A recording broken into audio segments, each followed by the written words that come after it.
Episode 28 वीर ने imperial sect और Nalanda sect को हैरान कर दिया। वीर को भी सदमा लगा और वो काफ़ी देर तक इससे उबर नहीं पाया। पारस गुस्से में था क्योंकि उसे लगा कि वो पहले लापरवाह था। एक तीसरे लेवल का बच्चा उसे कैसे हरा सकता है। इस बार उसने एक शब्द भी नहीं कहा और विशाल अजगर को फिर से बुलाया। उसने अपने हाथ से एक सील बनाई और अजगर अपना मुंह खोलने ही वाला था। वीर की आकर्षण शक्ति फिर से बाहर आ गई। अजगर गायब होते ही कराहने की आवाज़ निकालने लगा। पारस का दाहिना गाल सूज गया था और वो मंच से फिर नीचे जाकर गिर गया। उसने खांसते हुए मुंह से खून निकाला और फिर से उड़ गया और वापस मंच पर आ गया। उसके बाल पूरी तरह से बिखरे हुए थे। उसने अपने मुंह के कोने में लगे खून को अनदेखा करते हुए अपने कपड़े फाड़ दिए और अपनी छाती से पीला ताबीज निकाल लिया। उसका ताबीज अचानक ऊपर उठ गया और उसके बाल अजीब तरीके से हवा में लहराने लगे। वीर ये गिनती में नहीं आया। मैंने अपनी असली ताकत का इस्तेमाल नहीं किया। चलो लड़ते हैं। वीर को अब अपनी ताकत पर भरोसा था। पारस का इंतजार किए बिना उसने आकर्षण टेक्निक का यूज़ किया और उसे फिर से पटक दिया। पारस जो अभी भी गुस्से में था वो फिर से औंधे मुंह गिर गया और उसने खून की खांसी की। इस बार वो तुरंत नहीं उठा। उसके शरीर में आध्यात्मिक ऊर्जा अस्त व्यस्त थी। उसने उठने की कोशिश की लेकिन वो उठ नहीं सका और शर्म से उसने अपनी आंखें बंद कर ली। वो सही से सांस नहीं ले पा रहा था और बेहोश हो गया। सन्नाटा आसपास के डिसाइपल्स की गहरी सांसों के अलावा कोई आवाज़ नहीं थी। निशांत आखिरकार सदमे से उबर गया और उसके चेहरे पर खुशी झलकने लगी। जितना ज़्यादा वो वीर को देखता उतना ही वो उसे पसंद करता। उसने सोचा, ये वीर मेरे नालंदा संप्रदाय का लकी स्टार है। ये बदमाश पहले से ही इतना मजबूत हो गया है और वो लड़ना नहीं चाहता। उसे वाकई डांट की ज़रूरत है। मुझे उससे इस बारे में बात करनी होगी कि उसने ये कैसे किया। जैक ने गहरी सांस ली। आखिरकार वो थोड़ा संभला और सोचा, वीर के पास ज़रूर कोई राज होगा। वो लॉकी ही अकेली नहीं रही होगी। वीर तुमने मुझे अच्छी तरह धोखा दिया है। बुजुर्ग गोरा दंग रह गए। पहली बार तो किस्मत ही मानी जा सकती थी, लेकिन अगली दो लड़ाइयाँ असली लड़ाइयाँ थीं। उसे सबसे ज़्यादा झटका इस बात से लगा कि पारस ने जब अपना लेवल छुपाने वाले पीले तावीज़ उतारने के बाद उसकी ट्रेनिंग 12वें लेवल पर चढ़ गई, जो उसके जैसी ही थी। लेकिन फिर भी वीर की आकर्षण टेक्निक ने उसे एक थप्पड़ से मंच से बाहर कर दिया। इस वीर ने कौन सा लेवल हासिल किया है? वो बहुत देर तक वीर को देखता रहा। चाहे उसने अपनी दूरदृष्टि बार उसकी जांच क्यों न की हो, वीर के लेवल को नहीं देख पाया। लाल चेहरे वाले बुजुर्ग ने आखिरकार होश संभाला और सोचा, जब वीर को संप्रदाय में एडमिशन मिला था तो मैंने उसे एडमिशन नहीं दिया था। ऐसा लगता है कि मेरी नज़रें खराब हो गई है। आधी उम्र के इंसान ने वीर के चौथे चाचा के धातु के टुकड़े को स्वीकार किया। उसने भी सोचा, भाग्य, ये भाग्य है। ऐसा लगता है कि मेरा और इस बच्चे का कुछ भाग्य है, वरना मैं उसे संप्रदाय में शामिल नहीं करता। मैंने नालंदा संप्रदाय के लिए एक अच्छा काम किया है। मुझे बाद में संप्रदाय के लीडर से बात करनी होगी। उसके बगल में एक पीले चेहरे वाला आधी उम्र का आदमी खड़ा था। उसने सिर हिलाया और अपने मन में कहा, जब मैंने पहले इस बच्चे का परीक्षण किया था तो मुझे पता था कि उसकी दृढ़ता बहुत बढ़िया थी। ऐसा लगता है कि वो सामान्य नहीं है। अगर उसे जैक ने नहीं चुराया होता तो वो मेरा डिसाइपल होता। अनीश का दिमाग अब आखिरकार साफ हो गया था। वो अब बादलों में नहीं तैर रहा था, लेकिन उसने कड़वाहट से अपने मन में कहा, अब पता चला कि वो इतना ताकतवर था। जितनी बार मैंने उसका मजाक उड़ाया, वो मुझसे बदला लेने के तरीके सोच रहा होगा। अब मैं क्या करूं? चिरू की आंखें चमक उठीं। उसे पूरा यकीन था कि वीर अपनी ताकत छुपा रहा था। उसे याद आया कि जब उसने सोचा था कि वो अभी भी तीसरे लेवल पर है और उसने उससे सारी पर्सनल बातें कही थीं, और अब उसका चेहरा लाल हो गया। उसने अपने मन में खुद से कहा, ये वीर सच में, वो पहले से ही इतना शक्तिशाली है। लेकिन उसने मुझसे झूठ बोला जब उसने कहा कि वो सिर्फ तीसरे लेवल पर है। बाद में मुझे उससे जवाब लेना होगा। निशा ने वीर को घूरते हुए कई बार अपनी पलकें झपकाईं, फिर अनीश को देखा और अपने मन में खुद से कहा, वो अनीश की तुलना कैसे कर सकता है? अभी अनीश के लिए दिखावा करने का वक्त है, लेकिन ये वीर बहुत मजबूत है। वो दूसरे संप्रदाय के प्रमुख डिसाइपल को एक बार नहीं बल्कि 3 बार थप्पड़ मारकर मंच से नीचे गिरा सकता है। इन डिसाइपल्स में से एक ने चुपके से हंसते हुए अपने आसपास देखते हुए अपने मन में कहा, ये वीर एक सुअर होने का नाटक कर रहा था जो इस पूरे वक्त एक बाघ को खाने का प्लान बना रहा था। लेकिन मैंने पहले कभी उसका मजाक नहीं उड़ाया, नहीं तो ये सच में बुरा होता। मैं उन सभी लोगों से कई अच्छा शो देख पाऊंगा जो उसका बहुत मजाक उड़ाते थे। वीर का मजाक उड़ाने वाले डिसाइपल्स में से एक ने अपने मन में कहा, अब सब खत्म हो गया। मैं उस पर बहुत ज़्यादा उंगली उठाता था और हंसता था, लेकिन अब वो मुझे सिर्फ एक उंगली से मार सकता है। उसकी ट्रेनिंग पहले से ही इतनी ऊंची थी, लेकिन उसने अभी भी इतने कमज़ोर होने का नाटक किया। अफसोस, वीर के मन में उसका मजाक उड़ाने वाले डिसाइपल्स के बीच लिए बहुत गुस्सा होगा, लेकिन हम जैसों ने उसे काले दिल वाले राजा का उपनाम दिया गया था। मुझे जाकर चापलूसी करनी चाहिए ताकि बाद में वो मुझसे अपना बदला ना ले। एक और डिसाइपल जो वीर का बहुत मजाक उड़ाता था, उसने घबराकर खुद से कहा, ये वीर जरूर एक शांत दिमाग वाला टैलेंटेड लड़का होगा। यही कारण है कि जब मैंने उसका मजाक बनाया तो उसने जवाब देने की भी जहमत नहीं उठाई। हाँ, ऐसा ही होगा जैसे जब कोई कुत्ता किसी इंसान को काटता है तो कोई इंसान कुत्ते को वापस नहीं काटता। ये ऐसा ही होना चाहिए। भाई वीर एक टैलेंटेड इंसान है, वो मेरे जैसे किसी इंसान से कैसे परेशान हो सकता है। पिल हाउस के तीसरे वरिष्ठ भाई ने ठंडी हवा में सांस ली। उसके चेहरे पर बेचैनी थी क्योंकि उसने सोचा, ये बुरा है। मैंने सुना है कि ये लड़का और जे रिश्तेदार हैं और उनके बीच का रिश्ता बहुत अच्छा है। इससे कैसे निपटा जाए? अगर ये 3 दिन पहले होता तो मैं जे को जाने देता और उसे नाराज नहीं करता, लेकिन अब आज जे पहले से ही ऐसा हो गया है। अगर वो जाकर जे को ढूंढ लेता है तो इसका मतलब है कि मुझे उसके गुस्से का सामना करना पड़ेगा। इस जे को जिंदा नहीं रखा जा सकता। अगर मैंने उसे जाने दिया तो वो बदला लेने के लिए मुझसे वापस बदला ले सकता है। कॉपी डिस्क खत्म होने के बाद मैं उसे मार डालूंगा और दिखावा करूंगा कि वो किसी और कारण से मरा है। वही लखन ने अपना सिर नीचे किया और अपने शरीर पर बैंगनी कपड़ों को देखा। वो फूट फूट कर हंसा और खुद से कहा, नालम्फा संप्रदाय के इन डिसाइपल्स में अब हलचल होने वाली है, और ये वीर सरल बिल्कुल सीधा नहीं है। उसकी प्लानिंग बहुत अच्छी है, उसने शायद आज के लिए ही अपनी ट्रेनिंग को छिपा कर रखा था। हे, मुझे लग रहा है कि वीर का नाम जल्द ही कतर की ट्रेनिंग दुनिया में फैल जाएगा। मुझे उसे अपना दोस्त बनाना चाहिए, दुश्मन नहीं। इसके साथ ही उसने तय किया कि वो भविष्य में वीर के साथ कैसा व्यवहार करेगा। गौरव का चेहरा पर कड़वाहट से भरा था। जब उसे सोल वाटर मिला तो उसने सोचा कि ये बहुत सारी आध्यात्मिक शक्ति वाला पानी है, इसलिए वो वीर के पीछे नहीं गया। लेकिन जब उसने स्पिरिट वाटर की तुलना पीछे पहाड़ के झरने के पानी से की तो उसे पता चला कि स्पिरिट वाटर में न सिर्फ कई गुना ज्यादा आध्यात्मिक ऊर्जा थी, बल्कि इसके कुछ दूसरे यूज भी थे। उसे पता चला कि स्पिरिट वाटर किसी इंसान को जवान दिखने में मदद कर सकता है। अगर इसे रोज पिया जाए तो कोई भी इंसान हमेशा जवान दिख सकता है। उसने बस कुछ बूंदें लीं और तुरंत ही इसका असर महसूस किया। इस एहसास ने उसे बहुत एक्साइटेड कर दिया। ये कहना कि सिर्फ न्यूबॉर्न सोल तक पहुंचने के बाद ही कोई इंसान हमेशा के लिए जिंदा रह सकता है, लेकिन जब ऐसा होता है तो सैकड़ों या हजारों साल बीत चुके होते हैं। गौरव को पता था कि यदि इस सॉल वोटर को दूसरे संप्रदायों के साथ विनिमय के लिए ले जाया गया तो वो इसके लिए पागल हो जाएंगे, विशेष रूप से आधार निर्माण या मूल संरचना लेवल की लड़कियां ट्रेनर। लेकिन जब वो फिर से जांच करने गया तो उसे वीर कहीं नहीं दिखा। नालंदा संप्रदाय में सिर्फ कुछ दर्जन इन डिसाइपल्स थे। उसने उन सभी की जांच की, लेकिन एक भी ऐसा नहीं मिला जो समान हो। वो इस वजह से लंबे वक्त तक उदास रहा।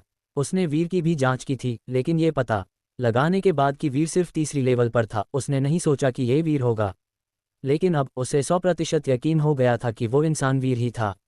इस पुष्टि का कोई तार्किक कारण नहीं था, ये पूरी तरह से उसके सोच पर आधारित थी। ये वीर पहले ही इतने ऊंचे ट्रेनिंग लेवल पर पहुंच चुका है। अच्छा हुआ कि मैंने उस वक्त उसके साथ कुछ नहीं किया।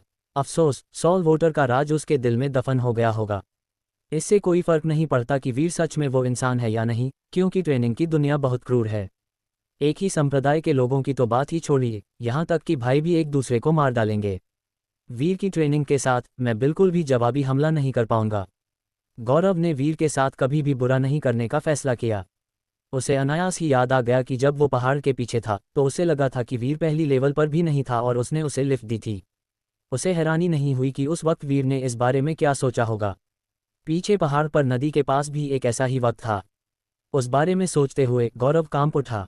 उसे खुशी थी कि उसने तब कुछ नहीं किया, वरना उसका सब कुछ खत्म हो जाता। ऐसा नहीं है कि उसे हैरानी नहीं हुई कि वीर इतना शक्तिशाली कैसे बन गया, लेकिन वीर के वर्तमान ट्रेनिंग लेवल को देखते हुए उसने तुरंत खुद को रोक लिया। उसे लगा कि अगर वो इसके बारे में सोचता रहा तो वो अपनी जिंदगी बर्बाद कर देगा। मिहिर, जो हमेशा वीर को कड़ी मेहनत करने के लिए कहता था, वो हैरान था।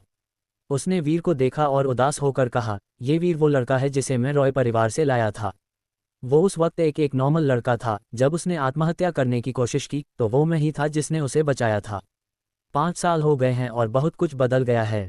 वो अब नालंदा संप्रदाय का नंबर 1 डिसाइपल बन गया है। भाग्य बस बहुत क्रूर है। मैंने 10 साल तक कड़ी मेहनत से ट्रेनिंग की है और सिर्फ 6 लेवल तक ही पहुंच पाया हूं। अगर इंपीरियल संप्रदाय पहले हैरान था तो वे अब चौंक गए थे। पारस ने पहली बार लापरवाही के कारण ऐसा किया, लेकिन दूसरी और तीसरी बार उसे बार बार एक ही चाल में उड़ा दिया गया। खास तौर पर तीसरी बार पारस ने अपना पीला ताबीज उतार दिया और अपनी पूरी ट्रेनिंग का यूज़ किया, लेकिन फिर भी वो एक चाल में हार गया। इससे इंपीरियल संप्रदाय के सभी लोग हैरान रह गए। फिरोज का जबड़ा खुला रह गया और वो बहुत देर तक होश में नहीं आया। उसे यकीन हो गया था कि वीर नालंदा संप्रदाय का चमकता सितारा है। उसने खुद से ही कहा, वरिष्ठ भाई पहले लापरवाह नहीं था, बल्कि वीर से कमज़ोर था। हालांकि वरिष्ठ भाई पहले से ही 12वें लेवल पर है। वीर ट्रेनिंग के किस लेवल पर पहुंच गया है? फिरोज ने अविश्वास के स्वर में कहा, क्या वो पहले ही फाउंडेशन बिल्डिंग तक पहुंच चुका होगा? औरी नाम की लड़की डिसाइपल, जो पहले सेंटीपीड छोटे जानवरों को खिलाने की कोशिश करने के लिए वीर पर हंसी थी, वो भी दंग रह गई। और वो जिस वरिष्ठ भाई की वो सबसे अधिक प्रशंसा करती थी, वो वीर से लड़ाई कर ही नहीं पाया। इंपीरियल सेक्ट की लड़की डिसाइपल मिस्टी की आंखें और भी चमक उठीं। वो वीर में और भी ज्यादा दिलचस्पी लेने लगी थी। उसने मन ही मन कहा, उसके पास वाकई कई राज हैं। मुझे 3 दिन पहले ही पता चल गया था कि कुछ गड़बड़ है, जब वो मेरी आकर्षण टेक्निक से उबरने वाला पहला इंसान था। कई दूसरे डिसाइपल्स एक शब्द भी नहीं बोल पाए क्योंकि वरिष्ठ भाई उनके हीरो थे, लेकिन अब इस हीरो को किसी और ने हरा दिया था, और एक ही चाल में हरा दिया, बिना किसी जवाबी हमले के। इस वजह से उन सभी को इंपीरियल संप्रदाय में सिखाई जाने वाली टेक्निकों पर अब शंक होने लगा। एल्डर विभोर के भाव नालंदा सेक्ट के लीडर निशांत के भावों की तरह हो गए थे। जब नालंदा संप्रदाय के डिसाइपल्स ने पहले सभी लड़ाइयाँ हारी थी, उसका चेहरा बहुत कड़वा था। उसने वीर को गहराई से देखा और दंग रह गया। अपने 14वें लेवल की ट्रेनिंग के साथ, चाहे वो वीर को कैसे भी देखे, वो सिर्फ ये देख सकता था कि वीर तीसरे लेवल पर था। क्या वो सच में नालंदा संप्रदाय का इनर डिसाइपल था? क्या वो पहले ही फाउंडेशन बिल्डिंग तक पहुंच चुका है? लेकिन मैं उसके ट्रेनिंग लेवल को देख क्यों नहीं पा रहा हूँ? दूसरे 2 बुजुर्गों के चेहरे भी बहुत पीले पड़ गए थे। पारस के लड़े गए 3 मुकाबलों ने उन्हें वीर की ताकत का एहसास करा दिया था। ये तब हुआ जब इंपीरियल संप्रदाय के एक डिसाइपल ने अचानक फुसफुसाते हुए कहा, उसने कौन सी टेक्निक का यूज़ किया? मुझे ऐसा क्यों लग रहा है कि उसने आकर्षण टेक्निक का यूज़ किया है? बगल में बैठा एक डिसाइपल गंभीर होकर बोला, आकर्षण टेक्निक? ये कैसे हो सकता है? ये टेक्निक का सबसे पहला लेवल है। इसमें इतनी शक्ति कैसे हो सकती है? शायद ये कोई खोई हुई प्राचीन टेक्निक होगी। हाउस का हाथ वैसे हिला जैसे वो आकर्षण टेक्निक का यूज़ कर रहा हो, लेकिन शायद वो कोई प्राचीन टेक्निक को छुपाने के लिए ऐसा कर रहा होगा। ये वीर बहुत चालाक है। वही उस डिसाइपल की बात सुनकर दूसरा डिसाइपल गंभीरता से बोला, लेकिन जहाँ तक मेरा मानना है, ये बिल्कुल आकर्षण टेक्निक की तरह ही है। मैं खुद भी रोज इसकी प्रैक्टिस करता हूँ।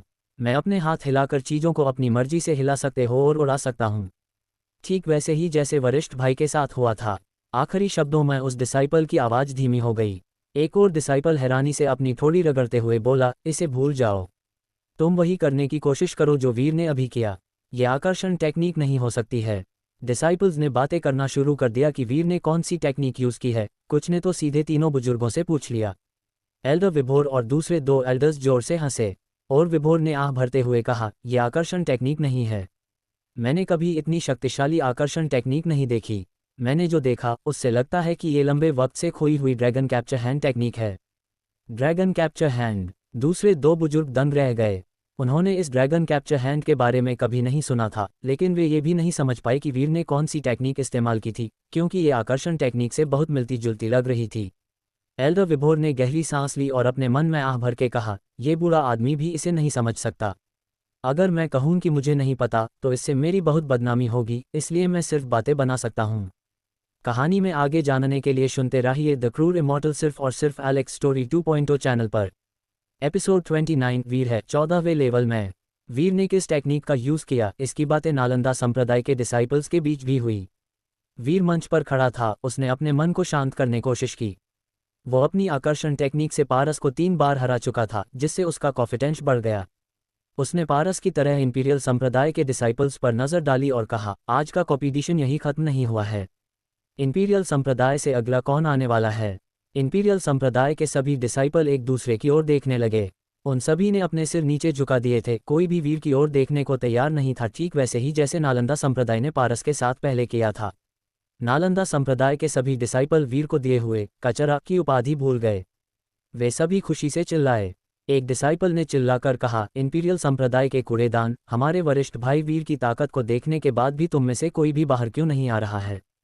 तुम सब पहले इतने घमंडी थे, अब तुम में से कोई भी बाहर क्यों नहीं आ रहा है? एक और डिसाइपल में थोड़े गुस्से से बोला, तुम लोगों में पहले जो जोश था वो कहाँ चला गया? जल्दी से किसी को ऊपर भेजो ताकि हमारा वरिष्ठ भाई वीर उन्हें सबक सिखा सके, फिर हम देखेंगे कि तुम लोग फिर से घमंडी बनोगे या नहीं।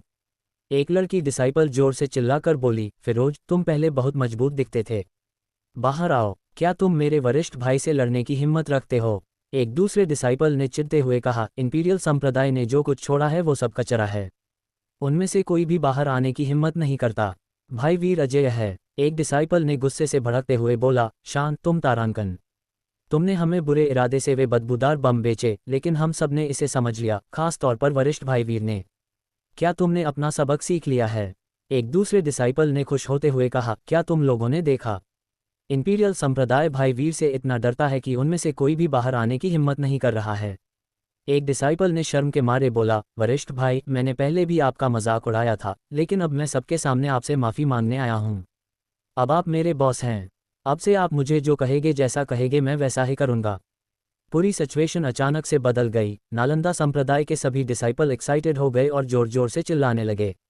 दोनों संप्रदायों के बीच पहले की लड़ाइयाँ उनके लिए बहुत निराशाजनक थीं, लेकिन वीर के कारण सब बदल गया और नालंदा सेक्ट जीत गया। लेकिन वरिष्ठ भाई की उपाधि वीर को दी गई। एल्डर विभोर का चेहरा लाल हो गया, फिर सफ़ेद हो गया। आखिरकार उसे वो महसूस हुआ जो निशांत ने पहले महसूस किया था। फिर उसने आखिरकार कहा, यमन तुम जाओ। एक लंबा और पतला लड़का अनिच्छा से आगे बढ़ा। मंच पर आने से पहले इंपीरियल संप्रदाय के एक डिसाइपल ने चिल्लाकर कहा, दूसरे वरिष्ठ भाई जाओ, जाओ और वीर को। इससे पहले कि वो अपनी बात पूरी करता, उसने देखा कि सभी डिसाइपल्स उसे अजीब भावों से देख रहे थे, खासकर यमन, जिसने उसे नफरत भरी नज़र से देखा। उस नज़र ने उसे इतना डरा दिया कि वो अपनी बात पूरी करने की हिम्मत नहीं जुटा पाया। यमन ने मन ही मन कोसते हुए कहा, ये मूर्ख वीर इतना ताकतवर है कि वो एक ही चाल में बड़े भाई को हरा सकता है, फिर भी उस बूढ़े विभोर ने मुझे मंच पर जाने पर मजबूर कर दिया। कितना शर्मनाक है ये सब, और मुझे नहीं पता कि उस कमीने शान ने उसे कितने बदबूदार बम बेचे हैं। उस शान को मुझे वापस जाने के बाद सबक सिखाना होगा। ये सोचते हुए वो शान की ओर मुड़ा और उसे एक भयंकर नज़र से देखा। फिर उसने अपने हाथ जोड़े और सम्मानपूर्वक कहा, भाई वीर मैं यमन हूँ। भाई आप बहुत सुंदर है और आपकी ट्रेनिंग बहुत ऊंची है। तुम कतर के ट्रेनिंग देश में ज़रूर फेमस हो जाओगे। आपके साथ लड़ाई करने का मौका मिलना वाकई एक सौभाग्य की बात है। वीर ने यमन की ओर देखा, लेकिन एक शब्द भी नहीं कहा। यमन को शर्मिंदगी महसूस नहीं हुई।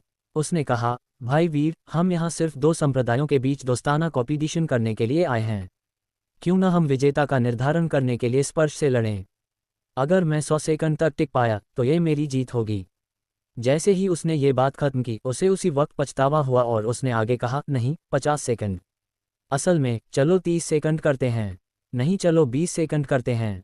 नालंदा संप्रदाय के सभी डिसाइपल्स ने फैला लिया कि उन्हें वीर की चापलूसी करनी चाहिए, वरना वीर नाद में उनसे जरूर अपनी बेइज्जती का बदला लेगा। नालंदा सेक्ट के एक डिसाइपल ने जल्दी से कहा, मंच से उतर जाओ। तुम इंपीरियल संप्रदाय के दूसरे वरिष्ठ भाई हो, फिर भी तुम इतने बेशर्म हो। भाई वीर उसकी बात मत सुनो। वही एक दूसरे डिसाइपल ने यमन का मजाक उड़ाते हुए कहा, यमन क्या तुम अभी भी मर्द हो? 100 सेकंड से 20 सेकंड तक स्टेज से उतर जाओ और किसी और को भेजो। तुम हमारे सीनियर भाई से लड़ने के लायक नहीं हो। इंपीरियल संप्रदाय ऐसे लड़के को कैसे भेज सकता है? ये बहुत शर्मनाक है। निशांत की मुस्कान और भी चौड़ी हो गई। जितना ज्यादा वो वीर को देखता उतना ही वो खुश हो जाता। वो जैक की ओर मुड़ा और बोला, जूनियर भाई जैक आपका ये डिसाइपल बहुत अच्छा है। जैक का शरीर कांप उठा। उसका शरीर कई पाउंड हल्का महसूस हुआ। संप्रदाय के लीडर ने उसे कब से इतने सम्मान से छोटा भाई जैक कहना शुरू कर दिया। उसने गर्व से कहा, ये सच है। जब से वो संप्रदाय में आया है तब से मेरी नज़र वीर पर है। हे, अच्छा हुआ कि उसके लिए कोई मुझसे नहीं लड़ा। जब मैंने उसे अपना डिसाइपल बनाया तो कई लोगों ने मेरा मजाक भी उड़ाया। ओरा और लाल चेहरे वाले बुजुर्ग के साथ साथ कुछ दूसरे बुजुर्गों के चेहरे लाल हो गए और वे बोलने ही वाले थे। तभी निशांत ने उन्हें गुस्से से देखा और कहा, जूनियर भाई जैक आपने नालंदा संप्रदाय के लिए एक महान काम किया है। आप चिंता न करें, आपका बड़ा भाई आपके लिए इस मामले से निपटेगा। जैक गर्व से बात कर रहा था, लेकिन मन ही मन वो और भी ज्यादा हैरान था और उसकी आंखों में एक ठंडी रोशनी थी। मंच पर यमन को यह भी ध्यान नहीं था कि दूसरे संप्रदाय के डिसाइपल क्या कह रहे हैं। वो वीर की सावधानीपूर्वक देख रहा था। उसे डर था कि वो उसके सुझाव से सहमत नहीं होगा। वीर ने यमन को देखा और कहा, ठीक है। यमन मन ही मन एक्साइटेड हो गया। वो हमेशा से एक शांत लड़का था। वो पारस की तरह घमंडी नहीं था। उसने सोचा, वीर अगर तुम्हारा ड्रैगन कैप्चर हैंड मजबूत है, लेकिन मैं वरिष्ठ भाई की तुलना में नहीं हो सकता। मैं गति में माहिर हूँ। हम चलो देखते हैं कि क्या तुम मुझे 20 सेकंड में पकड़ सकते हो। अब जरूर मेरी जीत होगी। उसने अपने हाथ वीर की ओर बढ़ाए, फिर जल्दी से सफ़ेद जैद का एक टुकड़ा निकाला और उसे कुचल दिया। अचानक उसके शरीर के चारों ओर सफ़ेद रोशनी दिखाई दी और उसकी गति बढ़ गई। वो बगल की ओर भागा। उसने जानबूझकर वीर से दूरी बनाए रखी। उसे वैसे भी उससे लड़ना नहीं था, बल्कि अपनी गति का यूज़ करके वक्त बर्बाद करना था। वीर मजाकिया मुस्कान मुस्कुराया। वीर की दूरदृष्टि यमन से कहीं ज्यादा थी और वो आसानी से गति के साथ चलने में कामयाब रहा। उसने अपनी आकर्षण टेक्निक से धीरे धीरे एक बदबूदार बम निकाला।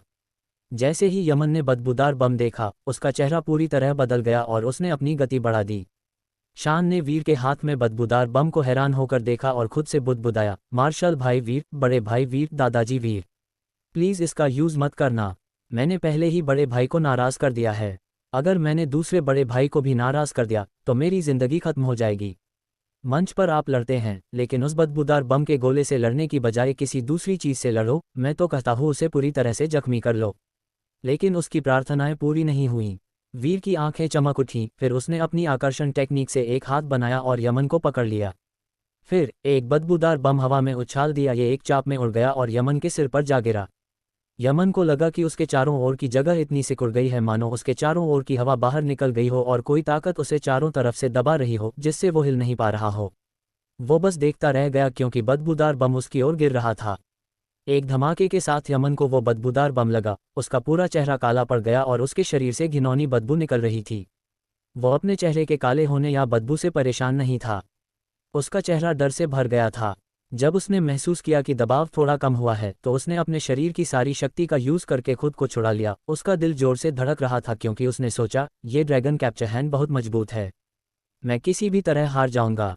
ठीक है, चलो पूरी ताकत से लड़ते हैं। वीर ने यमन की ओर हल्के से मुस्कुराते हुए कहा, अभी भी 10 सेकंड से ज़्यादा वक्त बचा है। हम लड़ाई जारी रख सकते हैं।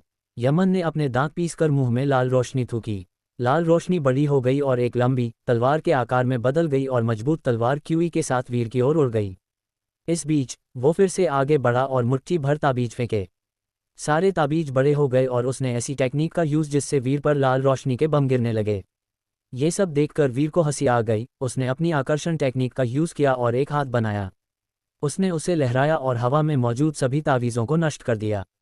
फिर उसने एक और हाथ बनाया और लाल बत्ती को पकड़ लिया। लाल रोशनी गायब हो गई और उसका असली रूप सामने आ गया। एक लाल उड़ती तलवार। उड़ती तलवार बीच हवा में रुक गई और वीर से छूटने की कोशिश करती रही। वीर ने उड़ती तलवार को स्कैन किया और पाया कि उसके अंदर दूरदृष्टि का एक टुकड़ा था, बिल्कुल बदबूदार बम की तरह। उसने आसानी से उस पर बची दूरदृष्टि को मिटा दिया और अपनी आकर्षण टेक्निक के साथ थोड़ा और बल लगाया।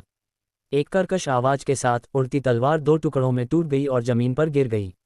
यमन के हाव भाव बहुत बदल गए और उसने खांसते हुए मुंह में खून निकला। वो कुछ कदम पीछे हटा और बोला, भाई वीर की प्राचीन टेक्निक ड्रैगन कैप्चर हैंड बहुत शक्तिशाली है, लेकिन मैं हार नहीं मानता। मुझे हराने वाले तुम नहीं, बल्कि तुम्हारी प्राचीन टेक्निक थी। वीर दंग रह गया, लेकिन उसने मुस्कुरा दिया। प्राचीन टेक्निक ड्रैगन कैप्चर हैंड, ये पहली बार है जब मैंने इसके बारे में सुना है। तुम्हें इनकार करने की ज़रूरत नहीं है। तुम्हारे ड्रैगन कैप्चर हैंड को मेरे मास्टर ने पहले ही देख लिया है। इतना कहकर यमन मंच से नीचे चला गया। वही यमन की बात सुनकर एल्डर विभोर का चेहरा थोड़ा लाल हो गया। उन्होंने खांसते हुए कहा, जूनियर वीर, आपने जो टेक्निक यूज़ की है वो सच में ड्रैगन कैप्चर हैंड है। ये प्राचीन टेक्निकें बहुत ज़्यादा शक्तिशाली हैं। मैंने खुद इसके बारे में सिर्फ कुछ पुरानी किताबों में ही पढ़ा है। मैंने कभी नहीं सोचा था कि नालंदा संप्रदाय के पास अभी भी एक ऐसी टेक्निक है जो हज़ारों सालों से खो गई है। जैसे जैसे वो बोलता गया, उसे खुद भी इस बात पर यकीन होने लगा। लेकिन ये ड्रैगन कैप्चर हैंड नहीं था, लेकिन ये ज़रूर कोई प्राचीन टेक्निक रही होगी, नहीं तो ये इतनी शक्तिशाली नहीं होती। वीर अवाक रह गया। उसने सपनों की दुनिया में 20 से ज़्यादा सालों तक इस आकर्षण टेक्निक की प्रैक्टिस की थी, इसलिए इसकी शक्ति कमज़ोर नहीं होगी। ये तो बस एक छोटी सी बात थी। जरूरी बात यह थी कि इन लड़ाइयों ने वीर को अपनी वर्तमान ताकत का एहसास कराया। मास्टर आयु ने पहले कहा था कि वीर आत्मा आंदोलन लेवल के आधे चक्र पर था, जो कतर के ट्रेनिंग देश में क्यूई संघनन का 14वां लेवल था। इसका मतलब था कि वो क्यूई संघनन के शिखर तक पहुंचने से एक कदम दूर था। जहां तक इस बात का सवाल है कि उसे ऐसा क्यों लगा कि वो अभी भी तीसरे लेवल पर है, यहां तक कि मास्टर आयु भी ये पता नहीं लगा सके कि क्या गड़बड़ है। वीर ने एक बार गोड डिसाइपल गौरव से अपने मॉर्टल संबंधों को तोड़ने के बारे में कही बात करी थी, लेकिन वीर की बातें सुनकर मास्टर आयु ने घमंड से भरे चेहरे के साथ उससे कहा कि ऐसी कोई बात नहीं है। ये सिर्फ इन छोटे ट्रेनिंग देशों के बुजुर्गों की फैलाई गई एक अफवाह है। ट्रेनिंग एक स्वर्ग को चुनौती देने वाला काम है। ये छोटी छोटी बातें बिल्कुल भी मायने नहीं रखती। उन्होंने कहा कि उनके देश में एक ट्रेनर आत्मा निर्माण लेवल पर था, लेकिन वो अपने पारिवारिक संबंधों को नहीं छोड़ सकता था। इसलिए वो घर पर ही रहा और अपने परिवार के साथ जिंदगी का आनंद लिया, और लास्ट में वो कई सालों के बाद आत्मा रूपांतरण तक पहुंच गया।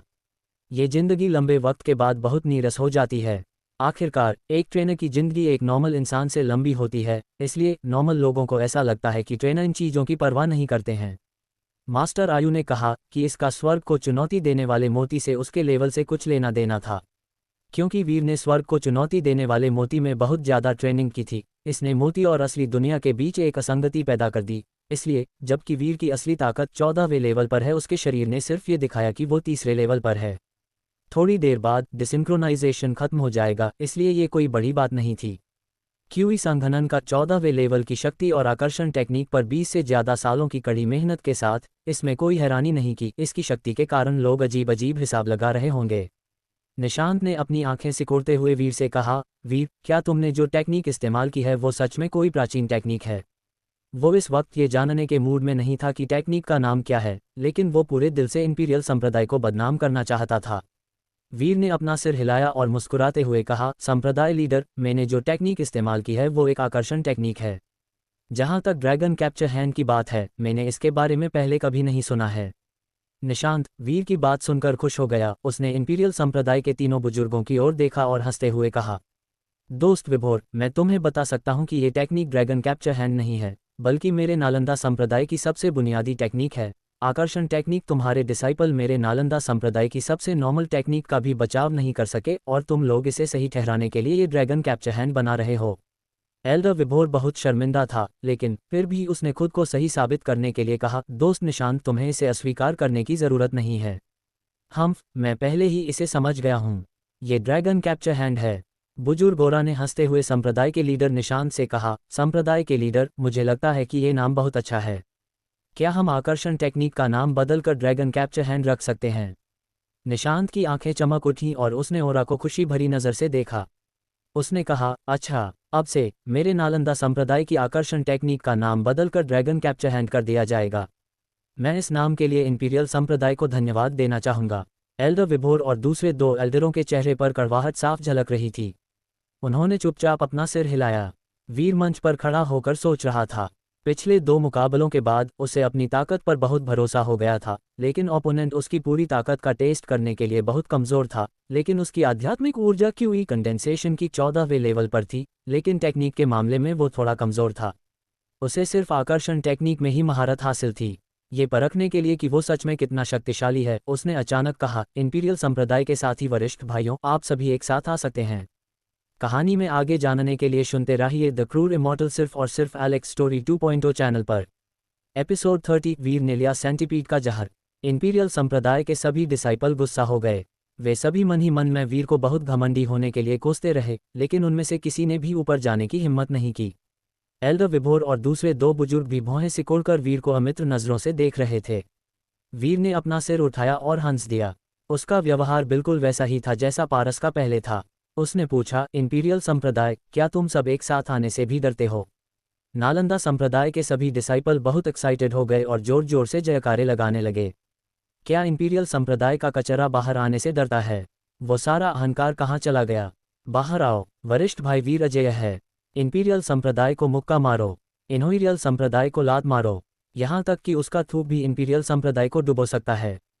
तुम्हारा बड़ा भाई अच्छा नहीं था, तुम्हारा दूसरा बड़ा भाई भी अच्छा नहीं था। क्या तुम लोगों का कोई तीसरा बड़ा भाई है? तुम सब लोग एक साथ बाहर आओ, फिरोज, बाहर आओ और मर जाओ।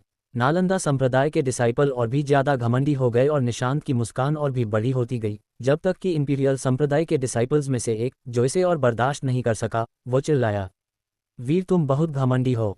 तुम ही हो जो हम सबको ऊपर लाना चाहते हो। साथी मार्शल भाइयों, चलो हम सब जाकर उसे पीटते हैं। ये सही है, ये उनका अनुरोध है, इसलिए ये रूल्स के खिलाफ नहीं है।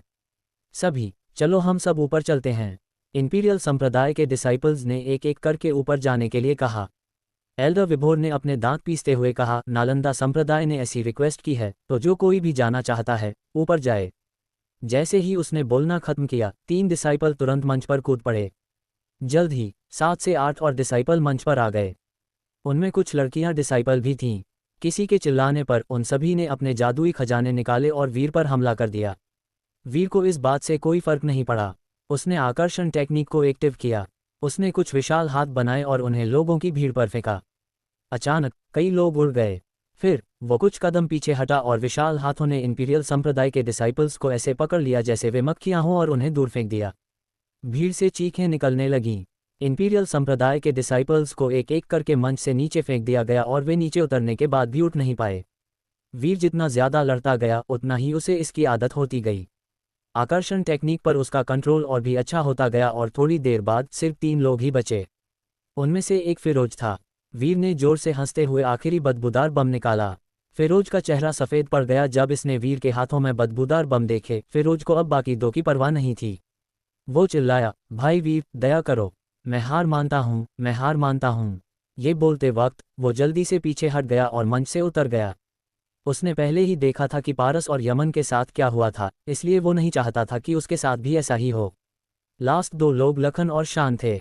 लखन ने देखा कि चीजें ठीक नहीं चल रही थीं। उसने भी जल्दी ही हार मान ली और अजीब तरह से मंच से उतर गया। शान का चेहरा दुख से भर गया था। उसने वीर पर जोर से चिल्लाया, वीर आओ, अपना आखिरी बदबूदार बम मुझ पर इस्तेमाल करो। अपनी ताकत के साथ वो आमतौर पर आखिरी डिसाइपल नहीं होता, लेकिन जब वो मंच पर आया तो उसने जल्दी ही मौत होने का नाटक किया।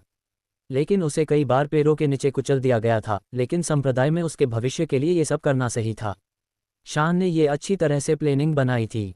अगर वो भी बड़े भाई और दूसरे बड़े भाई की तरह बदबूदार बम से मारा जाता तो शायद उसे उनकी दया मिल जाती और उसकी पिटाई इतनी बुरी नहीं होती। वीर ने उसे देखकर हल्के से मुस्कुराया। उसने बदबूदार बम को एक तरफ रख दिया और कहा, यह एक खजाना है, इसलिए इसका लापरवाही से इस्तेमाल नहीं किया जाना चाहिए। आप मंच से उतर सकते हैं।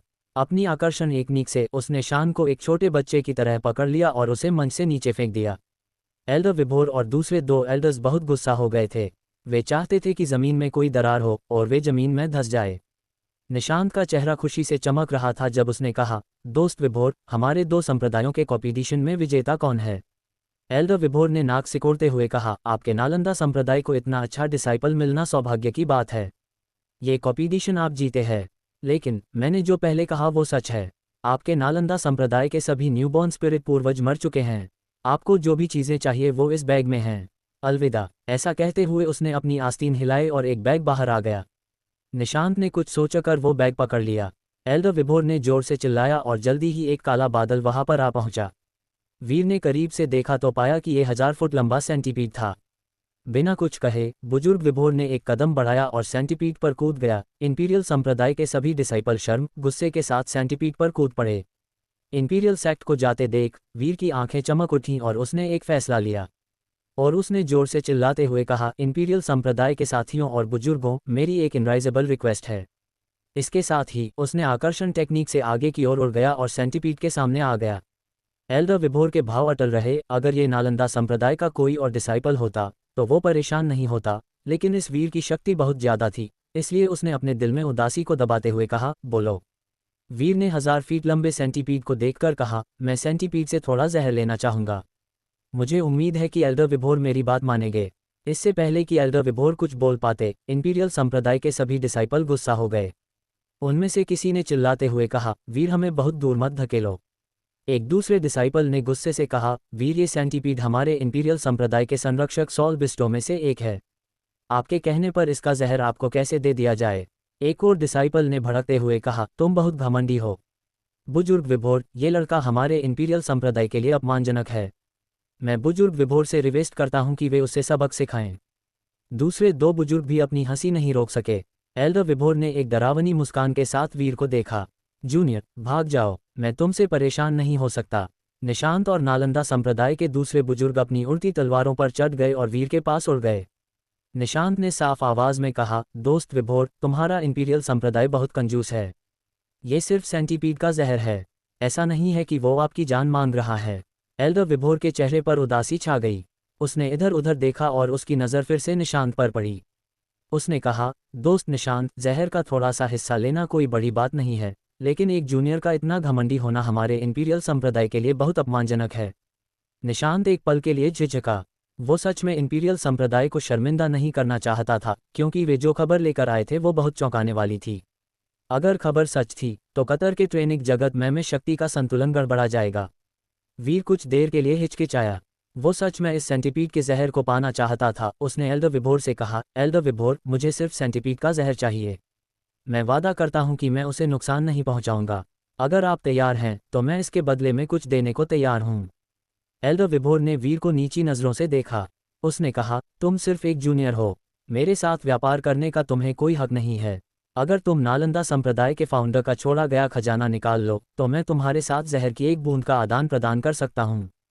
वीर ने भौहें सिकोड़ी। उसने चुपके से मजाक उड़ाया, फिर उसने अपनी आकर्षण टेक्निक को पूरी ताकत से एक्टिव किया और उसे पकड़ लिया। एल्डर विभोर का चेहरा तुरंत बदल गया।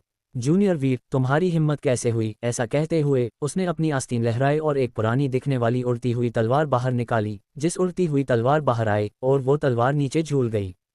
जैसे ही तलवार दिखाई दी, बुजुर्ग विभोर की आंखों में हत्या की मंशा दिखने लगी। ये डिसाइपल बस बहुत शक्तिशाली था और वो भविष्य में अपने इंपीरियल संप्रदाय के लिए खतरा बन जाएगा। वो अपनी ट्रेनिंग को नष्ट करने के लिए इस अवसर का लाभ उठाना चाहता था। निशांत का चेहरा काला पड़ गया। उसे एहसास हुआ कि विभोर का इरादा क्या था और उसने तुरंत अपनी तलवार निकाल ली। वीर हंस पड़ा। उसकी आकर्षण टेक्निक अपनी सीमा तक पहुंच गई और उसने जो अदृश्य हाथ बनाया था वो दृश्यमान हो गया। दो बड़े हाथ दिखाई दिए जिनसे सफ़ेद रोशनी निकल रही थी। हाथों के चारों ओर रोशनी के भंवर दिखाई दिए और उनके आसपास के सारे बादल बिखर गए। एक विशाल हाथ ने सेंटीपीड की गर्दन पकड़ ली। दूसरे हाथ ने ऊपर उठकर नीचे आती तलवार को रोक लिया। तलवार जो नीचे झूल रही थी धीरे धीरे हवा में ही रुक गई।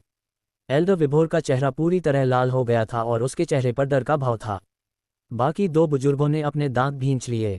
अपनी ताकत की परवाह न करते हुए एक ने इंद्रधनुषी रंग की रोशनी तैयार की जो इंद्रधनुषी रंग के रिबन में बदल गया, जो वीर की ओर चली गई। इस बीच दूसरे बुजुर्ग ने जैद का एक टुकड़ा फेंका। 8 भूतिया आग के गोले प्रकट हुए और वीर पर गिरे। एक तेज गर्मी की लहर वीर तक पहुंची, लेकिन उसके हाव भाव बिल्कुल नहीं बदले। उसने अपनी आकर्षण टेक्निक से एक और हाथ बनाया। उस हाथ ने उसके चारों ओर हवा का एक भंवर बनाया जिससे भूतिया आग फीकी पड़ गई। ये सब बहुत जल्दी हुआ। निशांत ने गुस्से से दहाड़ लगाए और अपने हाथ से एक मुहर बनाई।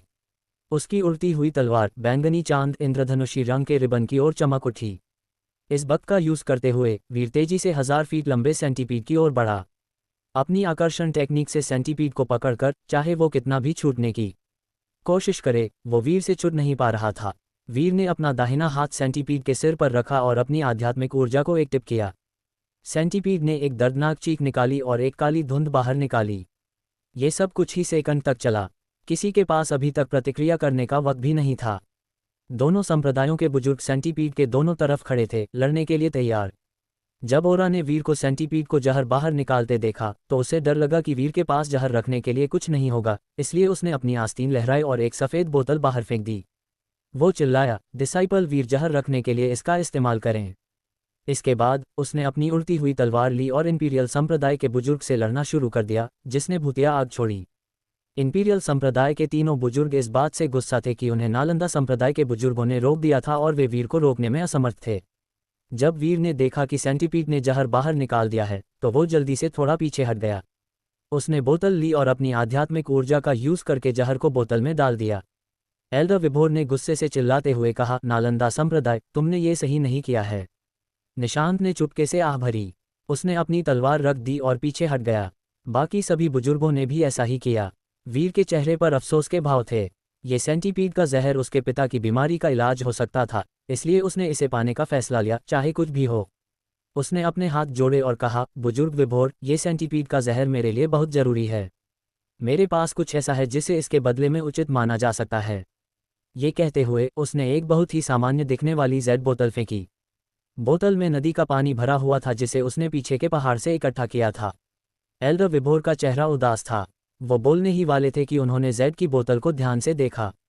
उन्होंने भौहें सिकोड़ते हुए कहा, मैंने सुना है कि 500 साल पहले नालंदा संप्रदाय के कई सोलबोर्न स्पिरिट ट्रेनरों ने नॉर्मल से कई गुना ज्यादा आध्यात्मिक ऊर्जा वाली ट्रेनिंग की जगह बनाई थी। मुझे लगता है कि ये तरल पदार्थ वहीं से आया है। जब बोतल का ढक्कन खोला गया तो आध्यात्मिक शक्ति की एक मजबूत आभा बाहर निकली। निशांत ने जेड की बोतल को देखा, फिर अपनी दाढ़ी को रगड़ा। उसने कहा, ये बदमाश, इसने नदी के पानी की एक बोतल भी निकाली। एल्डर विभोर ने बोतल को अपने हाथ में तौला, फिर कहा, मित्र निशांत, आपके नालंदा संप्रदाय में एक बहुत अच्छा डिसाइपल है। अलविदा। ऐसा कहते हुए उसने वीर की ओर देखा। कुछ देर सोचने के बाद उसने वीर को संदेश भेजा, भतीजे डिसाइपल वीर, मैं सेंटीपीड के जहर के बारे में इस मामले को छोड़ सकता हूँ, लेकिन नालंदा संप्रदाय के पीछे अब कोई न्यूबॉर्न स्पिरिट पूर्वज नहीं है, इसलिए अपने जोखिम पर ही रहो। ऐसा कहते हुए उसने 1000 फीट लंबे सेंटीपीड को छुआ। सेंटीपीड ने वीर को घूरा और उत्तर की ओर उड़ गया। उस वक्त वीर ने देखा कि उस सेंटीपीड के ऊपर एक जोड़ी आकर्षक आंखें उसे देख रही थीं। वो जम गया। उसके मन में अभी भी बुजुर्ग विभोर के शब्द गूंज रहे थे। जहां तक उस आकर्षक आंखों के मालिक की बात है, तो एक बार देखने के बाद उसने उसे दिल पर भी नहीं लिया। इंपीरियल संप्रदाय के चले जाने के बाद पूरा चीड़ का शिखर शांत हो गया। निशांत की नज़रें उस जगह पर घूम गईं और उसने मुस्कुराते हुए कहा, आज का कॉम्पिटिशन मेरे नालंदा संप्रदाय ने जीता है। सभी इन डिसाइपल्स को पुरस्कृत किया जाएगा। आप सभी आध्यात्मिक ऊर्जा एकत्र करने वाली गोलियों की एक बोतल लेने के लिए गोली घर जा सकते हैं। आप सभी को वीर के उदाहरण का पालन करना होगा।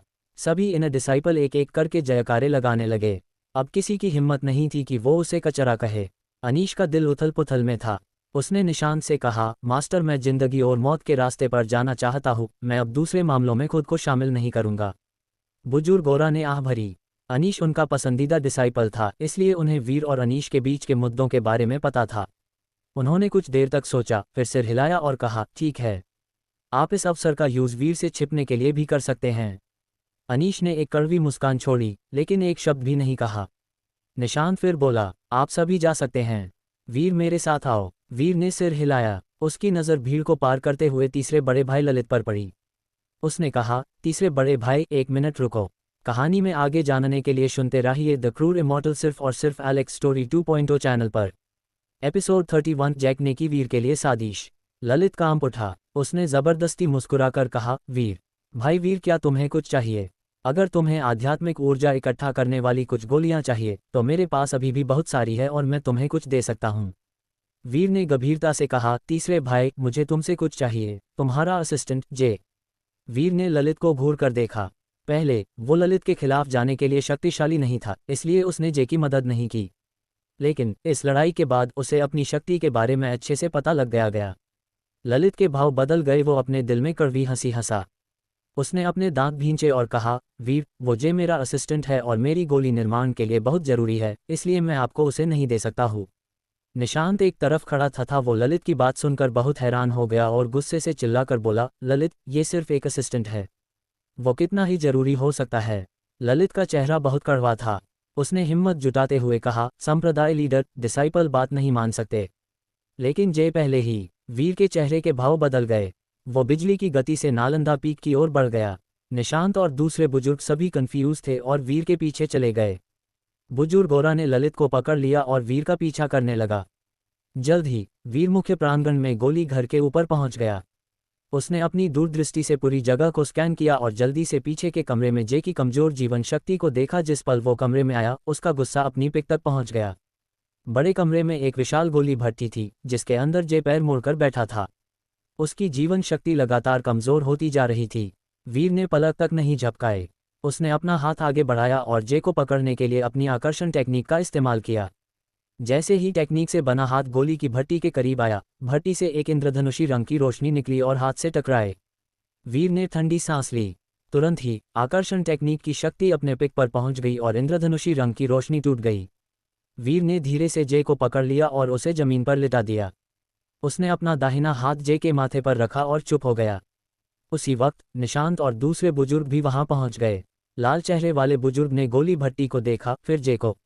अचानक उसका चेहरा बदल गया और वो चिल्लाया, फायर फनेस ट्रेल। बुजुर्ग गोरा ने ध्यान से ललित को देखा, जो उसके हाथ में था।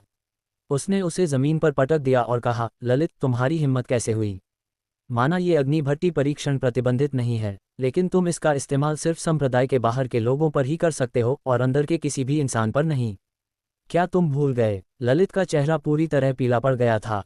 वो जमीन पर घुटनों के बल बैठ गया और फुसफुसाया, मैं आया और संप्रदाय में शामिल हुआ और 15 साल की उम्र में आपका डिसाइपल बन गया। 25 साल हो गए हैं और मैं अभी भी छठे लेवल पर अटका हुआ हूँ। मैं हार मानने को तैयार नहीं था। एक बार जब ये अग्नि भट्टी परीक्षण पूरा हो जाता है, तो गोली न सिर्फ मेरी जिंदगी को बढ़ा सकती है, बल्कि मुझे आगे बढ़ने का मौका भी देगी, इसलिए मुझे कोशिश करनी थी, चाहे कुछ भी हो। ये मेरा निजी असिस्टेंट है। संप्रदाय के रूल्स के हिसाब से मैं जो चाहूँ कर सकता हूँ और वो संप्रदाय का हिस्सा नहीं है, इसलिए मैंने कुछ भी गलत नहीं किया है। वीर ने अपनी आंखें खोली। जे की जान पहले खतरे में थी, लेकिन जब उसने जे के शरीर में आध्यात्मिक ऊर्जा भेजी तो वो जे की जान बचाने में कामयाब हो गया। ललित के शब्दों को सुनने के बाद उसका गुस्सा बढ़ने लगा। निशांत ने भौहें सिकोड़ी। एक तरफ टैलेंटेड वीर था और दूसरी तरफ 25 साल से उसका वफादार डिसाइपल ललित था। उन्हें ये फैसला लेना बहुत मुश्किल लगा। कुछ देर सोचने के बाद उन्होंने एक फैसला किया और ओरा से कहा, जूनियर भाई ओरा आप कार्रवाई के इंचार्ज हैं। आप ललित से कैसे निपटना चाहते हैं? जैसे ही ओरा ने यह सुना, वो तुरंत संप्रदाय लीडर के फैसले को समझ गया और उसने कहा, ललित 20 साल के लिए एकांतवास में चला जाएगा। निशांत ने सिर हिलाया और वीर की ओर मुड़ा। उसने नर्म आवाज में कहा, वीर, अब से ये जे एक आंतरिक डिसाइपल बन जाएगा। इसे उसके लिए एक समझौता समझो। और हाँ, ललित को उसके किए की सजा मिल जाएगी, लेकिन तुम ललित को परेशान नहीं करोगे। आखिरकार तुम दोनों एक ही संप्रदाय में हो। वीर ने ललित की ओर देखा और कहा, मैं आपकी बात मानने के लिए तैयार हूँ। निशांत ने अपनी आस्तीनें लहराईं और कहा, ठीक है, अब मामला सुलझ गया है। और तुम यहाँ मामले से निपटो और जे को वेद के पास लेकर जाओ, और वीर तुम मेरे पीछे आओ। ऐसा कहकर वो कमरे से बाहर चला गया और फिर हवा में तैरने लगा। ओरा ने वीर को देखा और मुस्कुराते हुए बोला, डिसाइपल भतीजे वीर, चिंता मत करो और जे को मेरे पास छोड़ दो। जब तक वो जिंदा है मैं उसके ठीक होने का कोई रास्ता ढूंढ लूंगा। वीर ने हल्के से सिर हिलाया। जे पर एक नज़र डालने के बाद, जिसका चेहरा थोड़ा ठीक हो गया था, वो गोली घर से बाहर निकल गया और निशांत का पीछा करने लगा। वीर इस पूरे वक्त यही सोचता रहा। उसे अच्छी तरह से समझ आ गया था कि संप्रदाय का लीडर निशांत उससे अकेले में क्यों बात करना चाहता था। कुछ ही देर में निशांत वीर को मुख्य हॉल में ले आया।